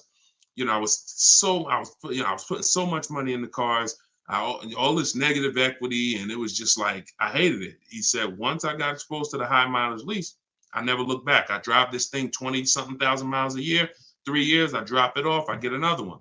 And so I said, okay. Because I had also experienced high mileage people coming back with lots of miles, but a lot of negative equity with it. Hey, Deshone, I'm looking to change this thing. How many miles you got on it? I got, 180. It's all highway. And then you look at what you owe, high mileage drivers. And I'm like, God, man, it's going to be hard because you got all this negative equity. So once he exposed me to that, I looked at his payment and I said, man, he's only paying a couple dollars more, $150, $200 more per month to have all the mileage.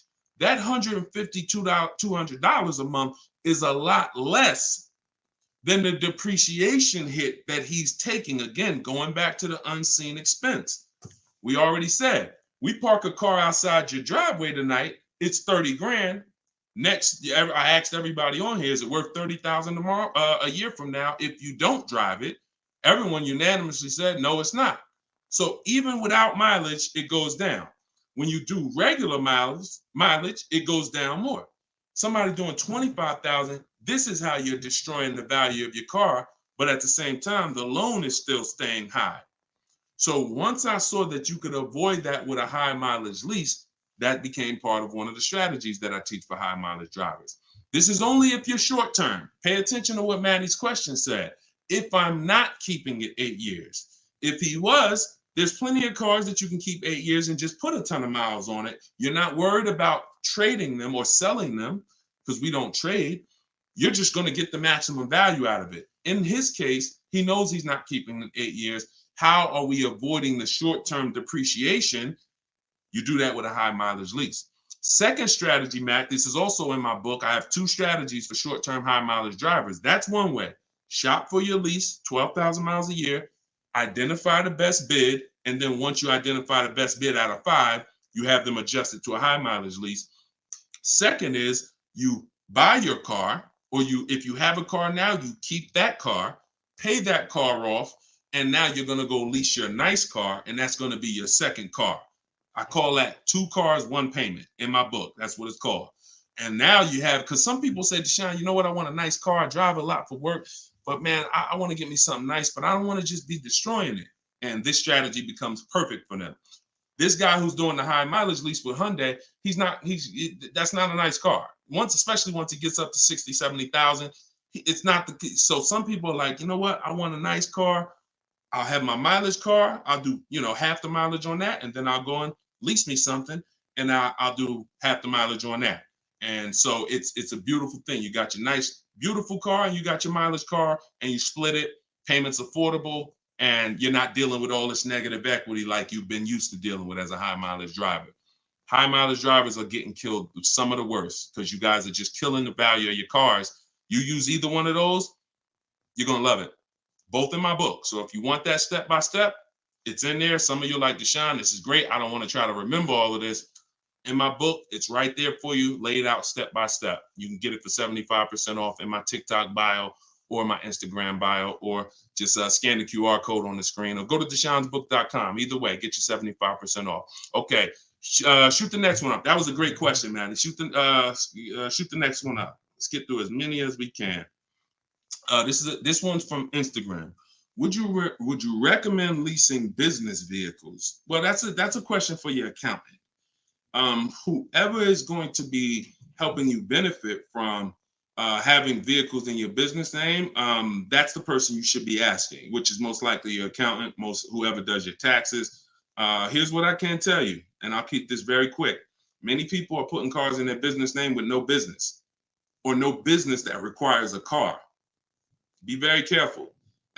There's 2 parts to this. One, whoever's going to teach you to put cars in your business name from a business strategy standpoint, that's who you need to learn from. Second is you can use what we teach to save money on the cars, because what I see these people, influencers, social media people paying for these cars, they'll never tell you what they're paying. And they go and they re-up their cars like crazy because they need it for their brand. The money they are losing, most people can't afford to lose. But unfortunately, they're desperate. But get the strategies, get the structure. I used to have people all the time ask me, Deshone, do you teach Toro and all of these, I said, look, I don't, but you need 2 people. You need me, because I'm going to teach you how to buy the inventory at below market prices. You need the business person who's going to teach you how to legitimately do the business, inventory and all of that. Those are the 2 people that you need. And without both of them, you got some incomplete counsel. But be careful listening to these people, man. If you don't have a business and you wrote off thousands of dollars in business mileage or thousands of dollars in car payments and maintenance, I don't want to be around you when you get audited. And the sad part is those people who told you this won't be around when you get audited, and you can't support that. Just be very careful we don't want a second wave of the PPP. You get a lot. Okay, that's it. We're not gonna beat a dead horse. Go ahead. Next question, Dolan. I think y'all get the point. Some videos were the worst videos to go viral. Did so much damage, still doing damage. Okay, TikTok. This one's from TikTok. Facebook, YouTube. Keep typing. We're not seeing many questions from you today. Do you recommend leasing over purchasing? So you missed what we talked about. I recommend you go back, watch the begin. See, there is no leasing or purchase. There is no either or. It's a based on how many years I'm keeping the car, I should be leasing. You can't, there is no either or. When you lease, you are not keeping your car and you are avoiding short-term depreciation, paying pennies on the dollar for brand new cars. That's not going and paying what they have advertised or walking in a dealership and say, hey, work me up a lease deal. That is not what I'm talking about. When you add up the payments from doing that, you're going to see you overpaid. You probably broke the 1.5% rule and you paid too much for a car you're giving back in 3 years. What I'm talking about is aggressive lease deal. Look at this. Give you an example. I'll give you an example right here. So, and this one, I love to use her because she was in the middle of the pandemic. Middle of the pandemic, people were out here buying Kia Tellurides for just $5,000, $10,000 over sticker. Bonita got hers in 2020. She got a 2023 Kia Telluride, put $600 down, and that was her car payment every month for 3 years, $600 on a almost $47,000 Telluride. Why is this so important? Some of you know, you may have seen the video, how much is every $5,000 in a car purchase price? How much is that per month on a loan? Every $5,000 is how much per month. So we're going to compare Bonita's incredible lease deal she got to someone who bought this same vehicle to show you that if you should have bought, but you lease, if you should have leased, but you bought, there's no way to win. It's over. $100. Good job. So that's clicking in. Ronald, great. $100. So whenever you look at a car, you look at a $10,000 car, your mind should automatically say that's $200 a month. 5-year loan. $20,000 car, $400 a month. 5-year loan. $45,000 car, which is about what Bonita got, that's a $900 car payment. So there's people driving this car. We're not even taking into account the taxes and anything like that. That'll put it up probably about 40. Actually, that'd be put it about 50. For her truck was 46, taxes and fees, call it 50. It's about $1,000 car payment for 5 years.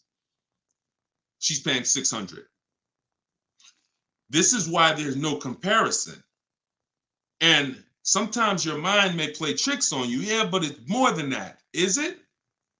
If you and I both drive out the same lot, same exact vehicle, you're paying, we're not putting any money into the deal. See, I want to make sure I keep you on track when you're not, neither one of them are putting any money into the deal.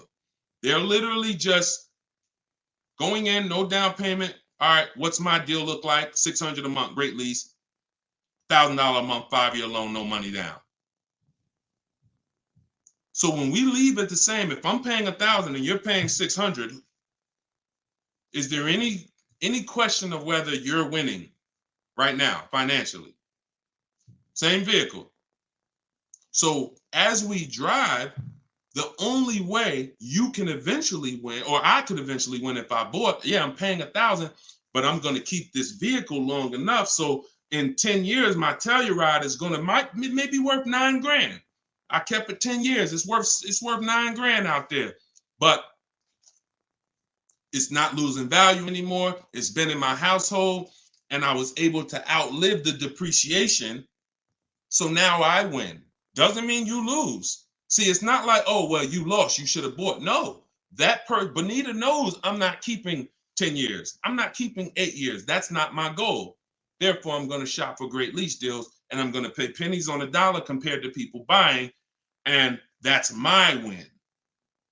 So there is no should I buy or should I lease? Do you recommend leasing over purchasing? I recommend leasing when you should be leasing, which means you're not keeping your car 8 years. I recommend buying when you should be buying, meaning you're keeping your cars 8 years. You're going to outlive depreciation, pay it off, and have a car that is not losing value in your driveway in 8, 9, 10 years. That's when both people win. And if you're stuck in the middle, then what I recommend is you get out of stuck in the middle because you're losing tons of money. Get out of being stuck. Buying leases out, buying loans, straighten them in. Get to one, choose a side. I put 2 good sides in front of you. Choose a side. All right? Good question, though. Go ahead, Dolan, cue the next one up. This was good, man. Wait, let me make sure. I'm trying to make sure I'm sharing all of this. Shout out to the sharers. Everybody getting value out of this? Type $signs if you're getting value out of the show. This is what we do. All right, go ahead, shoot it up. All right, a lot of questions from TikTok today. YouTube, y'all, come on, type the question. All right, good to see you, Melody. I see. All right, when is it a good time to buy a car? Sashi, there's no good time. There's no bad time. Dealers have to make deals. See, I want you to not believe the marketing. What I want you to also do is I want you to pay attention when we do these shows. Pay attention to I don't want you shopping in an emergency situation unless it's an emergency. What does that mean? If your car was totaled, stolen, then it's an emergency. You got a couple days, no problem. You can use what's in my book. You can get bids. As long as you get multiple offers, you won't overpay. If you have your back against the wall, that's going to happen every now and then. Multiple offers is the key. If anybody had to go buy a TV right now, I said, look, you got 48 hours, you got to get a 100-inch TV, and you got to get a great deal on it. Is anybody worried about overpaying for the TV? Anybody on here? In 2024, is anybody worried? Dad, man, I only got, back in the days, it might have been like, oh, shoot, 48 hours. That might not be long enough. But you know where to go. Amazon.com, BestBuy.com, Walmart. I'm going to find the best deal on a TV. What I'm telling you is that's the same way you approach car buying. The more you do it the way you shop for everything else, the more you're going to see, oh, this is a lot easier. I'm in a lot more control. I eliminate buyer's remorse. So so even if your back is against the wall, if you're shopping, buying, you still should be getting multiple offers to make sure you're getting the lowest in the market. I'd say at least 5 because 80% are overpriced.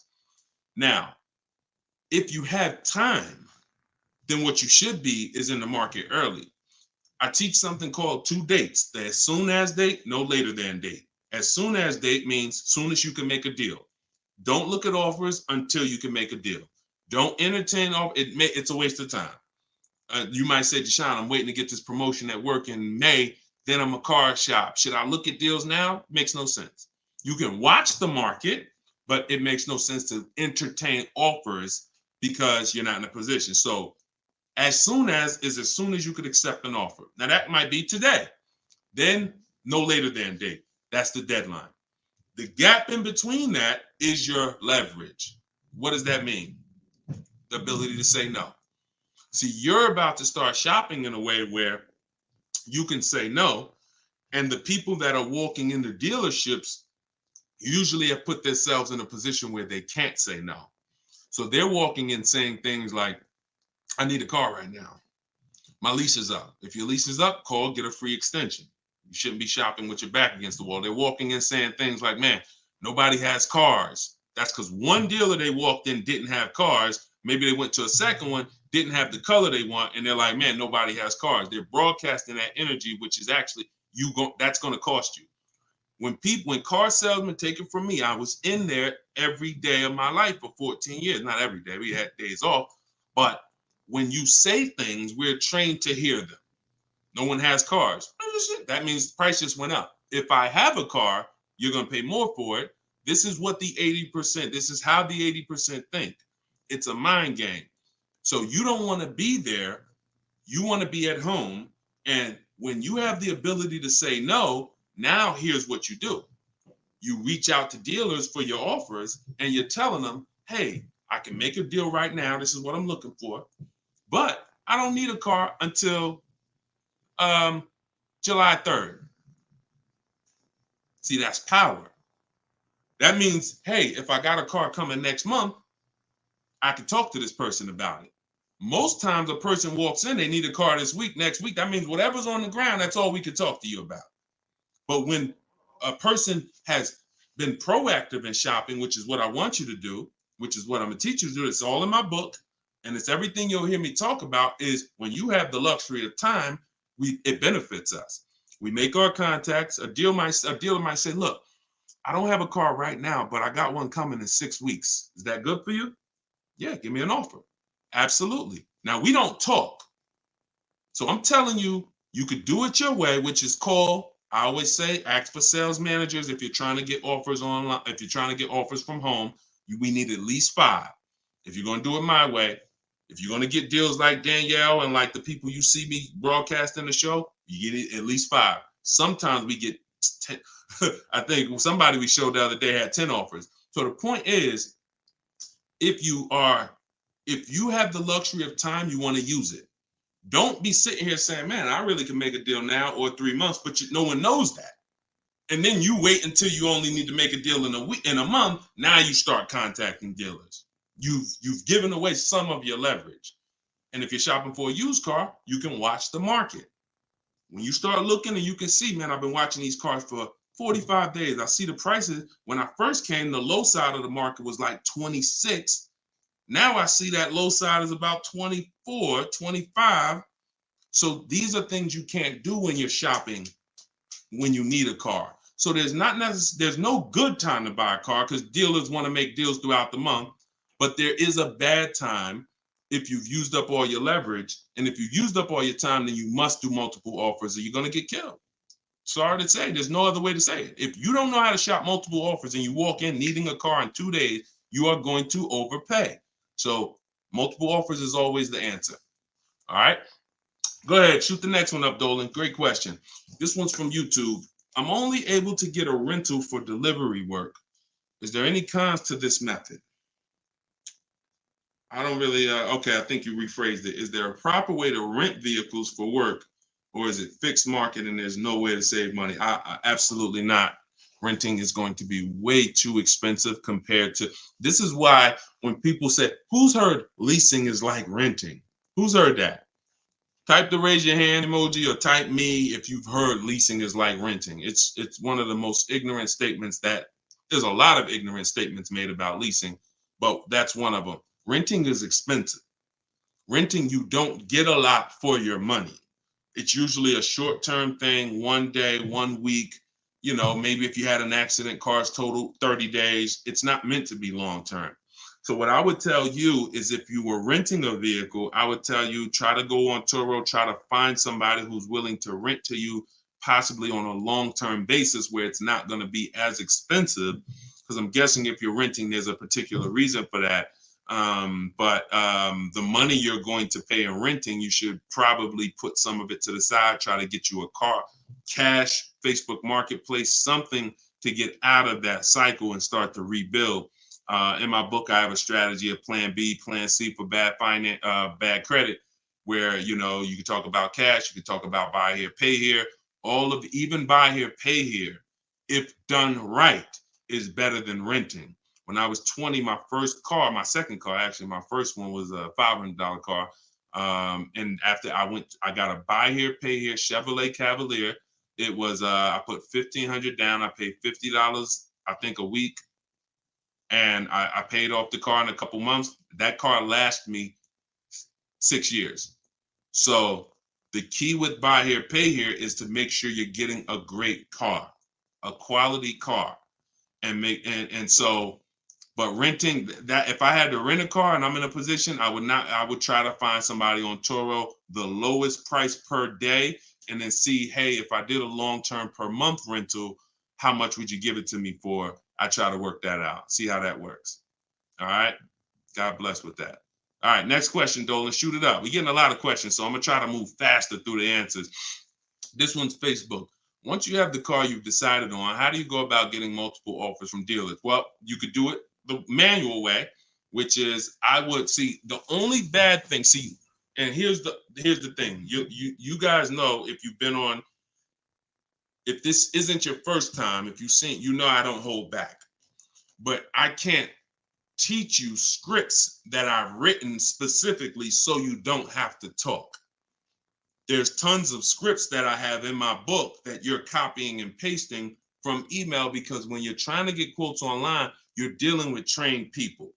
And unfortunately, those trained salespeople are dealing with untrained customers that are not giving them what they need, not giving them the information. So 9 times out of 10, they assume anyone online doesn't really know how to shop online. they're defensive and they're not even going to give me what I need to make them an offer. That's why I keep trying to get them to come in. So when we do our copy and paste, we're giving them what we need. And that's the only reason I say I can't explain that to you. The only way to use that, like, all right, there's scripts for everything. There's 3 levels of contact when we're contacting online. This is my 25 to 5 strategy. You're using this for new cars and leases, not used cars. Different strategy for used cars. New cars and leases, you're using my 25 to 5 in the book. And what that is 3 contacts. First, we got to let the dealers know what we want. We contact 25 dealers online with a copy and paste template, tell them what we want.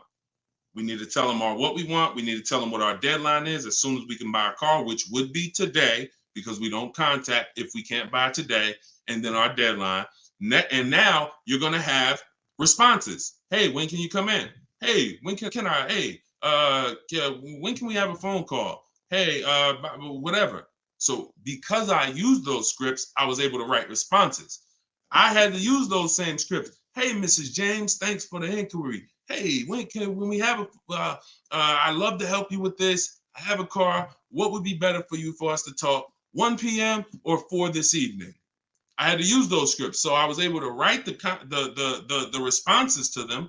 So we copy and paste. Now, the key is whether you're doing it that way or whether you're calling, the first key is, do you even have a vehicle I'm interested in that matches what I want?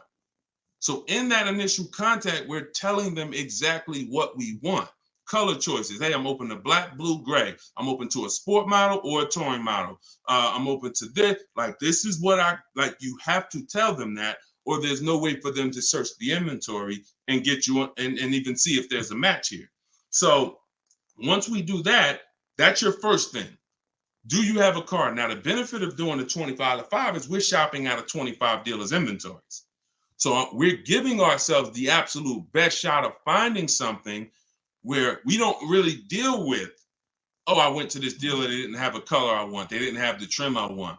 If we contact 25 dealers and there's no inventory, that means they're either in between model years, which means, okay, maybe the 24s got sold out, 25s haven't come in yet, we're on that bridge, or it's a rare car, hasn't come in yet, or it's a very rare car. See, that's different than you believing the car is rare because you visited 1 or 2 dealers. Once we contact 25, if the color, we're reaching out for a pink one and the dealer is saying, hey, we don't really have that color, that's when we know. So shopping out of 25 dealers, we get the best shot. We're trying to find who has a car. Second thing we're going to do now is we need to send a quote request. When we send our quote request, we're telling them what we want. If we're buying, we're looking for all cash price because we're not doing taxes. We want a bottom line price. And we're getting that from at least 5 to 7 dealers. Because when you shop correctly, remember this, when you truly have shopped multiple offers correctly, you're going to see at least a $3,000 to $5,000 difference from your lowest offer to your best offer. I've been working with people around the country. We're 2 million followers. We have 1,700 people we've worked with personally since 2021. That is the consensus. 3,000 to 5,000 bare minimum. And in fact, some of you who are looking for higher price cars, you look at somebody like Kimberly. Kimberly used multiple offers. Her Maserati she was shopping for, she picked it up a little while ago, $86,961 vehicle. They offered it to her for $66,261. Deshone, that sounds crazy. She saved 20 grand. Actually, 20,700 on that offer. So now you never can pick. You don't know where the bottom is. She didn't go in saying, if I can't save 20 grand, I'm not getting it. That's not how we go in. We go in, we do multiple offers, and we let the bottom reveal itself. We don't choose the bottom. All right. So once we do that, we're getting our quotes, and there's going to be a lot of people who try to stop that. Hey, we only do business in person. When can you come in? So you need scripts to respond to all that if you're going to do it fast and shop like we shop, 60 minutes, 90 minutes. But if you're going to do it manually, then you can call sales. You can ask for sales managers and try to get them that way. But do not make a decision before you see at least 5 offers. 5 to 7 offers. Nobody who's listening to me will ever buy a car without seeing 5 to 7 offers, new cars and leases. Never. Too much money at stake. All right. So that's how we do it, Damon. That's the intro. And that's the only reason why I can't go deep on my 25 to 5, because it's totally internet based. We do it 60 minutes. So everyone who's like, Deshone, I want to use that. It's in my new digital book, Car Shopping for People That Hate Car Shopping. You can download it in my TikTok bio. You get it for 75% off as part of our launch. And it'll be in your inbox in 5 minutes. Same thing with Instagram. Go to my Instagram bio. You got 30 minutes before it goes back up to $97. Get your 75% off. And I'll post a link. Cue the next question up, Dolan. I'll post a link again for you guys here on YouTube and Facebook. Here's the emergency link. All right. This one's from Facebook. We got another question from Facebook. Hey, I'm in the USA, originally from Canada, and no credit in the USA as yet. Should I buy a used car with cash or a new one? What I'm afraid they'll give me a high rate. What do you think best option? Hey, if you got the ability to buy a used car cash, that's what I do.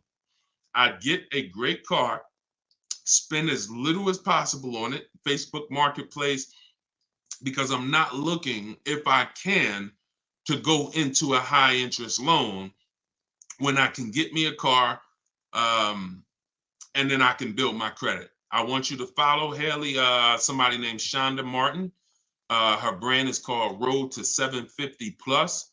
She's very similar to me in that she does these Q&As all the time. She's live. She's a genius. She's clearly studied for many, many years to understand. And even me using her thing, her strategies, I've added at least 80 points to my credit just from things I didn't even know. Like, and the real person who's an expert is going to show you where the blind spots are, things you didn't know. And that's what Shonda is. Some of you may follow her. She's amazing. Yeah, Cavante said, yeah, she's amazing. She is. So follow her. But yeah, I would be looking to get something inexpensive, point A to point B, little as possible. Make sure you find wherever you live, ask around who's the best mechanic in town. Ask like who does everybody know in town that, you know, fixes cars, just a good guy, good woman. And you find them and you say, look, I'm about to go pick up a car. I'm gonna buy it privately. Well, can I pay you, you know, $100 to inspect it for me? Get yourself an inexpensive car, and that'll give you the ability to be on the road. At the same time, you have the ability to have the time to invest in your credit. So when you're ready to make a power move where credit's concerned with a car, be it leasing, financing, you're good. All right. But if you go buy a car overpriced interest rate, it could really set you back. It can really set you back. It's happened to too many people. Great question. Cue the next one up, Dolan. Great questions today. YouTube, should I buy a car cash or do I get a loan? It's a great question here. A lot of great questions. This is a matter of, look, nothing that I teach is really one size fits all. That's been the problem. 8-year rule, absolutely. If you're not keeping 8 years, that is one size fits all. That's why it's called a rule. You should be leasing if you're not keeping your cars 8 years. If you're buying, you should be keeping them more than 8 years. But when it comes to the cash or loan, here's what I've experienced. And the people who pay cash or don't pay cash, this is kind of what weighs it for them. What are they doing with, what are you doing with your money? Is your money making you money? If your money is making you money, I would have people come in the dealership, clearly had the ability to pay cash, because I would ask them, you know, so how are you paying for the car? And they say, you know, I'm thinking about, you know, writing a check for it, but I'm, you know, what are the rates? And if we had a special interest rate from the bank, like 0% or 0.99%, 1.99, 2.99 even, they'd usually take the bank's money so that their money could keep making money for them. So if that's you, and the rates are low, that's why whenever we shop for a car, you always want to check, are there any special interest rates? That's the first thing. I teach something called the bank bidding war. It's not just dealers that bid for our business. It's banks and credit unions too. So in the bank bidding war, there's 3 rounds. The first round, though, is checking if there's any special interest rates, because if there is 0.99 or 1.99, no one's beating that. Therefore, the rest of the rounds are non-applicable. So if you can use the money cheap, that's when you use the money and you let your money keep working. Now, another person, a different person, Deshone, I'm not really investing my money. You know what? I just kind of like to keep things to a minimum. I got my cash over here. Okay, then. I would still, if the money was cheap, consider it, because we could be coming into days where cash on hand becomes a little bit more important. But it's really about the cost of the money. If rates are high, 6, 7, 8%, 9%, 10%, then you want to put as much down on these cars as possible. If you're buying them, you want to put, you want to pay them off if you can, because the money is expensive. So it really depends on the cost of money. People, when the cost of money is cheap, they benefit from that, and I would think that those principles will work for anybody, and that's, you pick and choose which one of those situations fits you. But if you check the special interest rates, that usually puts it to bed. You see 0.99, it ain't no reason. Why would I? The bank's basically giving you free money to use. You can keep your cash on hand and still get the car. So I know some people don't believe in that. They don't believe in interest, but here's the thing. There's something called opportunity cost. Interest is not the only loss. When you're talking financially, opportunity cost is important. When you put 30 grand in a car and it gets you, we already talked about this. Cue up the next question, Dolan. Depreciation curve. When we start talking about financially making decisions, a lot of people see, if I put 30 grand cash into this car, what is my cash worth in 6 years? $30,000 car, what is it worth in 6, 7 years, y'all? 12, 10. So what's the return on that cash? It's not even positive. It's not even neutral. It's negative. So these are all the things that is like, okay, you go over that, what I just said over the last 6, 7 minutes, and you choose what makes sense for you. But I'm never going to give you one size fits all formulas. That's what has failed you. Always do this. That's what has failed you. Go ahead. All right, this one's from TikTok. What's the best way to purchase a car once lease is over? Why would you want to? All you're doing. All right. Let's talk about buying our lease out. And I'm going to keep this quick because some of you know that I'm adamantly against this unless you're keeping the car 8 years. Because sometimes we look at our leases, right? And we say, oh, it's, should I buy my lease out? Here's the question. Should you lease again or should you buy a used car? When you are buying your lease out, all you are doing is buying a used car. That's it. When you look at it that way, it's going to become more clear to you. It's your car. You don't have to go search for it. You do need to make sure it's a great price relative to the market, but that's all you're doing, buying a used car. So the question becomes, should I buy a used car or should I lease?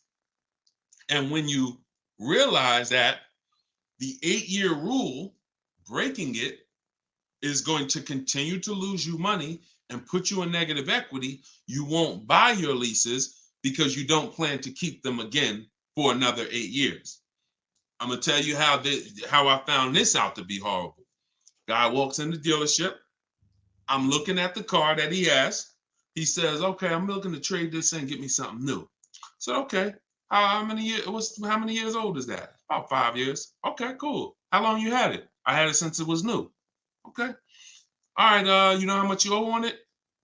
Nah, I don't know. Now, that's not a good sign, because if a person tells you they've had a car for 5 years, and they've had it since it was new, wouldn't you think it was almost paid off or paid off, right?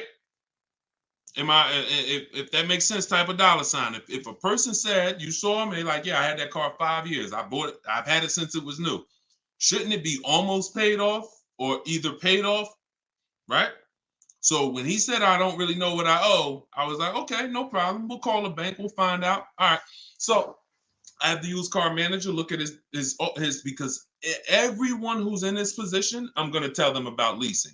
So I'm looking forward to that, because once I tell them about leasing and I show them the numbers and like, hey, you keep trading these cars, look how much you're going to save. And some people will come in and their car was paid off. And I'm like, good thing is whatever that car is worth, you're going to get all that back. You're not putting it into your deal and using most of it as a down payment. So I've literally changed people from financing or buying to a lease, giving them a check back for their whole car that they was coming to use as a trade, and they get a check for $12,000, and then they leave with a lease with no money down or little down, and they're like, yo, this is great. So I'm thinking I'm about to lay this out for him.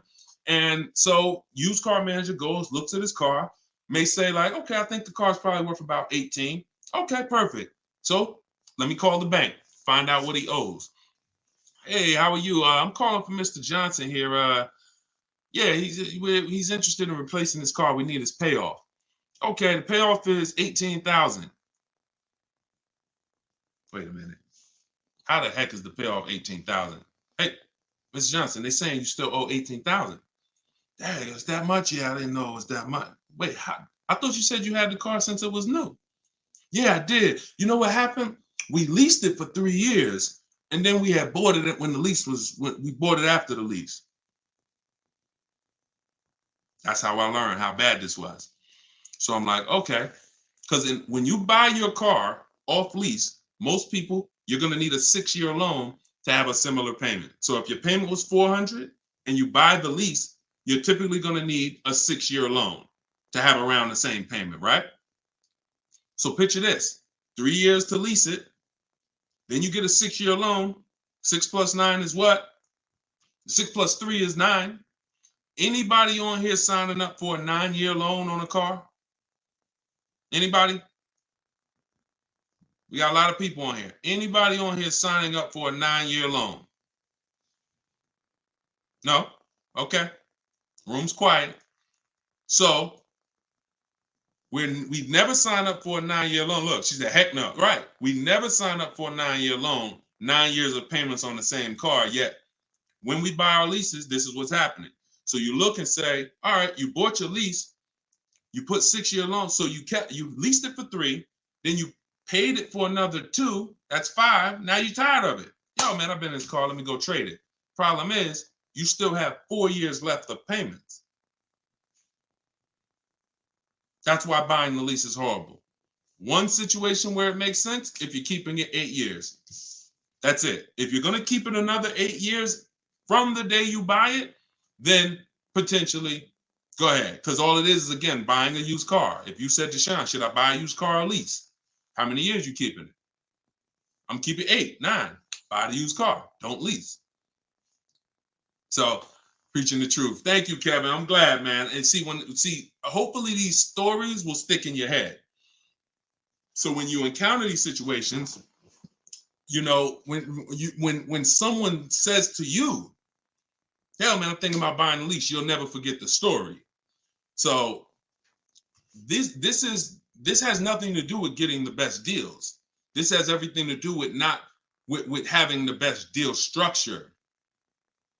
So I'm glad that clicked. Go ahead, shoot the next one up, Dolan. Oh, I see we already been on for. All right. We'll do a couple more. I'm trying to get through them as quick as possible. Y'all, if y'all like Deshone, I love to know everything you teach of how you shop for cars. Everything I teach is in a step-by-step way. In my digital book, Car Shopping for People That Hate Car Shopping, 7 Steps to Saving Time, Money, and Avoiding Dealerships.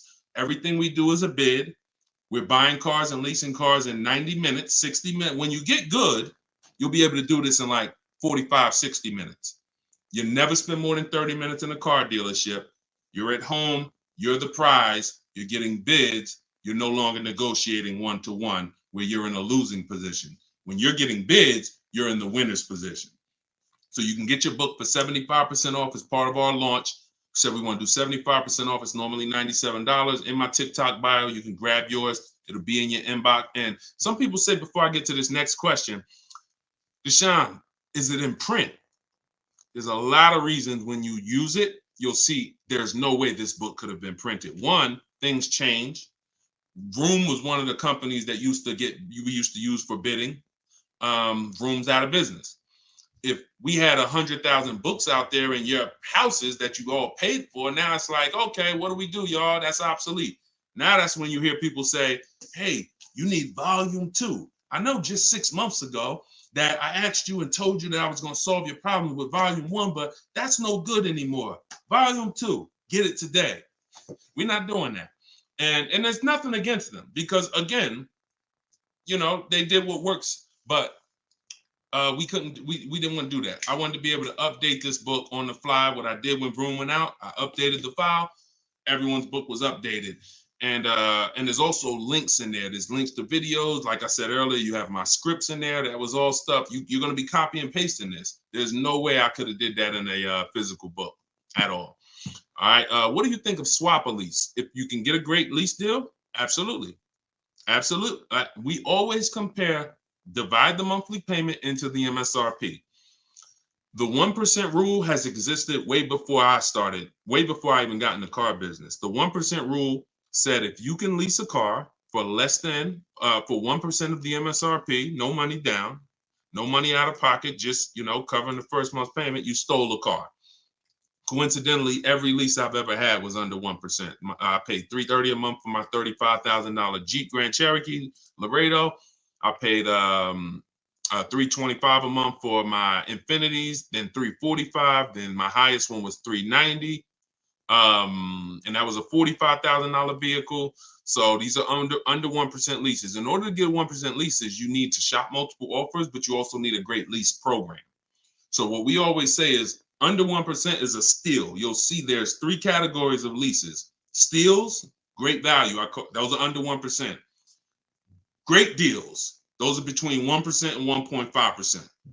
And then where it's time to chill, over 1.5%. You're paying too much for a car you're giving back. So if I was taking over someone's lease, I'm judging it by the same thing. Leasing is a value play. How much car can I drive for that payment? It's the ultimate way. The lower that percentage is, the more you've leveraged your money into a great car. So yeah, I'll check swap a lease, definitely. Go ahead, shoot the next one up, Dolan. This one's from TikTok. Can I sell a leased car? Who didn't know you could sell a leased car? Type me. My cousin left me his 2020 Toyota Highlander with 2,000 miles, so I need to get out of my lease. I don't need 2 cars. Okay. Equity assessment. Call the leasing. Matter of fact, I'm not going to repeat it because I already talked about this at the beginning of the broadcast. So after the broadcast, go to the YouTube page. You'll see it. I think it was either the first or second question. So within the first 10 minutes, I talked about how to do the equity assessment. You're going to follow that process. And this is all in my book. If you're like, Deshone, I don't even want to watch the video. Is that in the book? Absolutely. Because everything I'm teaching you is out of 1 step in my 7-step process. So the equity assessment is step 2. After we decide leasing versus buying, that's step 1. That's the most important question. Foundation of your car deal is, did I lease when I should have leased? Did I buy when I should have bought? Once you pass that, now if you have a car to replace, you need to do an equity assessment to see, do I have equity? Am I at a break even, which means I can get out? I'm not going to make any money, but that's fine. I can get out. Some people got a lease. I could get out the lease early. You technically can't do that because you're breaking a contract, but if you can sell out and break even, then you can get out early. Or do I have a negative position in which case I can't get out early? In the case of a negative, if you have a negative position on a lease, you can't get out early without penalty, without those payments. But if you're a negative equity on a finance, then that's different. There's no negative equity in a lease. I know we kind of use these terms interchangeably. Negative equity is only with a finance because you have to pay the money. With a lease, if what I get offers for, if it's below my payoff, then I just stay in the car until the end. I don't have negative equity. So you do the equity assessment, and hopefully you can break even. And the good thing about Toyota, if they haven't changed it, and I remember right, they don't have a third-party restriction. So you should be able to, if those offers you get are what you owe or higher, then you should be able to sell that car right to CarMax or Driveway or AutoNation, whoever makes you the highest offer, and you can be out of it literally. You do that today, you could be out of that car tomorrow. All right, so keep me posted. Go ahead. Shoot it. See, we're over an hour. And I know Dolan, we always try to keep the shows an hour, but it's like the questions start rolling in and it gets good. Go ahead. Shoot another one up, Dolan. We'll wrap in a second. Facebook. When you go online to build and decide on needs and wants, you look at the cash price, not the lease price. We don't look at any price online. Pay no attention. Nothing online is a deal, y'all. No commercial. I don't care what you see. Deals are like this. Hey, look, this is their offer. Look, this is what we gotta. Can we do it? What? Can you get them up any? Like, will they come up any at all? Nah, man. They said that they made this, and it's like, shoot. All right, let's see if you get another. Can you get another $10? If you get another $10 a month out of them, just take it. If not, then do the deal. That's a deal. You don't repeat it. You don't. I used to have to tell certain people, when you got a real deal, hey, when you come back, I'd love for you to send me friends, family, but don't tell them what you're paying, because I probably can't duplicate that, honestly. That's a deal. The whole opposite is what they advertise to you. Deals are not advertised. Deals are when the dealer makes little to no money. Little to no money. That's a below market deal. If they're putting something on a commercial, that means the dealer doesn't mind if 80 people come in and get that offer this month. You have the money down? Yeah, I want to pay the $460 a month. Okay. You have the money down? Yeah, it was $3,400, right? Okay. What about the taxes and fees? Because that's small print. All right, how much is that? That'll put you probably about another $3,200. And then I could be at that payment from the commercial? Yeah, definitely. Okay, let's do it. That's not a deal. That's not nothing special. We didn't mind making that. Come on, if that's what you want. So if you want deals, you got to understand. Don't look at commercials. Don't look on the internet. Oh, this deal is advertising this. Deals are not advertised. Let that set. All this marketing that has worked on come at the end of the month. Imagine being in a business where your customers were trained to come at the end of the month. Imagine if you had a pizza shop, a car wash, and that happened. You knew that the industry was so good at marketing that you knew the last 3 days of the month, your car wash is going to have lines around the corner. That's marketing. So dealers make deals when they're like desperate. I want to see. Nobody's here. So don't pay attention. Don't pay attention to that. Just follow the process. Oh, I see you got the book. Just follow the process. If it's not written in there, Ty, don't add to it. Don't add to it. If Deshone didn't say, go to this website and look and then write that down, don't do it. The whole purpose of why I wrote that book in that way is to take the guesswork out of it. If you find yourself like, okay, what should I do here? All right, I'm going to do this. You're probably off my path, because my path is very rigid. It's like a McDonald's system. You hear that beep, the nuggets are ready. Oh, don't change it. And then you'll get the results. We call that trusting the process. Great question. All right, y'all. We just hit an hour and 10 minutes. Y'all, I would love to do this all day. We are going to continue to do these broadcasts. Once the questions start coming in, I don't want to discount any questions. So I wish some questions I could just answer in 30 seconds. It's not possible without me just cutting it short and then you not getting the value out of it. So we try to get through as many as possible.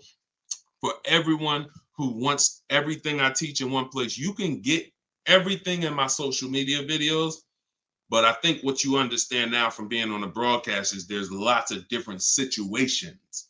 So when you're moving through my social media video, you're saying, oh, he's talking about leasing here. He's talking about buying a used car here. He's talking about banks here. He's talking about high mileage here.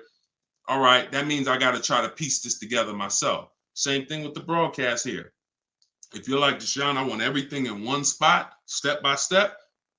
It's all in there. Leasing's in there. The high mileage paths are in there. The new car purchase paths are in there. Used car purchase paths are in there. And step 7 of my book is delivery. So you shouldn't be thinking, oh, I'm gonna read the whole book, then I'll start shopping. No, it's action guides. It's essentially a big checklist. Do this, do this. By the time you get to step 7, you should be picking up your car, getting ready to have it delivered. So that's the way it is. You don't take a quiz at the end. The quiz is if you did it right, your car's on the way. So everyone can get your book for 75% off as part of our launch. It's in my TikTok bio. Grab yours, use it, and please make sure you email me your deal. As soon as you make your deal, send me an email. Deshone, check this out. I don't want to see just the car you got. I want to see the price you paid. You're going to have price assurance, and I'm happy to be on this journey with you. So get it in here. I'm going to send this link. I'm going to type the link one more time for you guys here on Facebook and YouTube. In case you missed the countdown, I just typed the link. You can grab it there. TikTok, Instagram, it's in my bio. Click that website and then click that button that says 75% off. So until then, thank you, Ty. Great questions today. Great questions. All the questions were good. And I'll see y'all on the next broadcast. We'll keep this going. God bless y'all.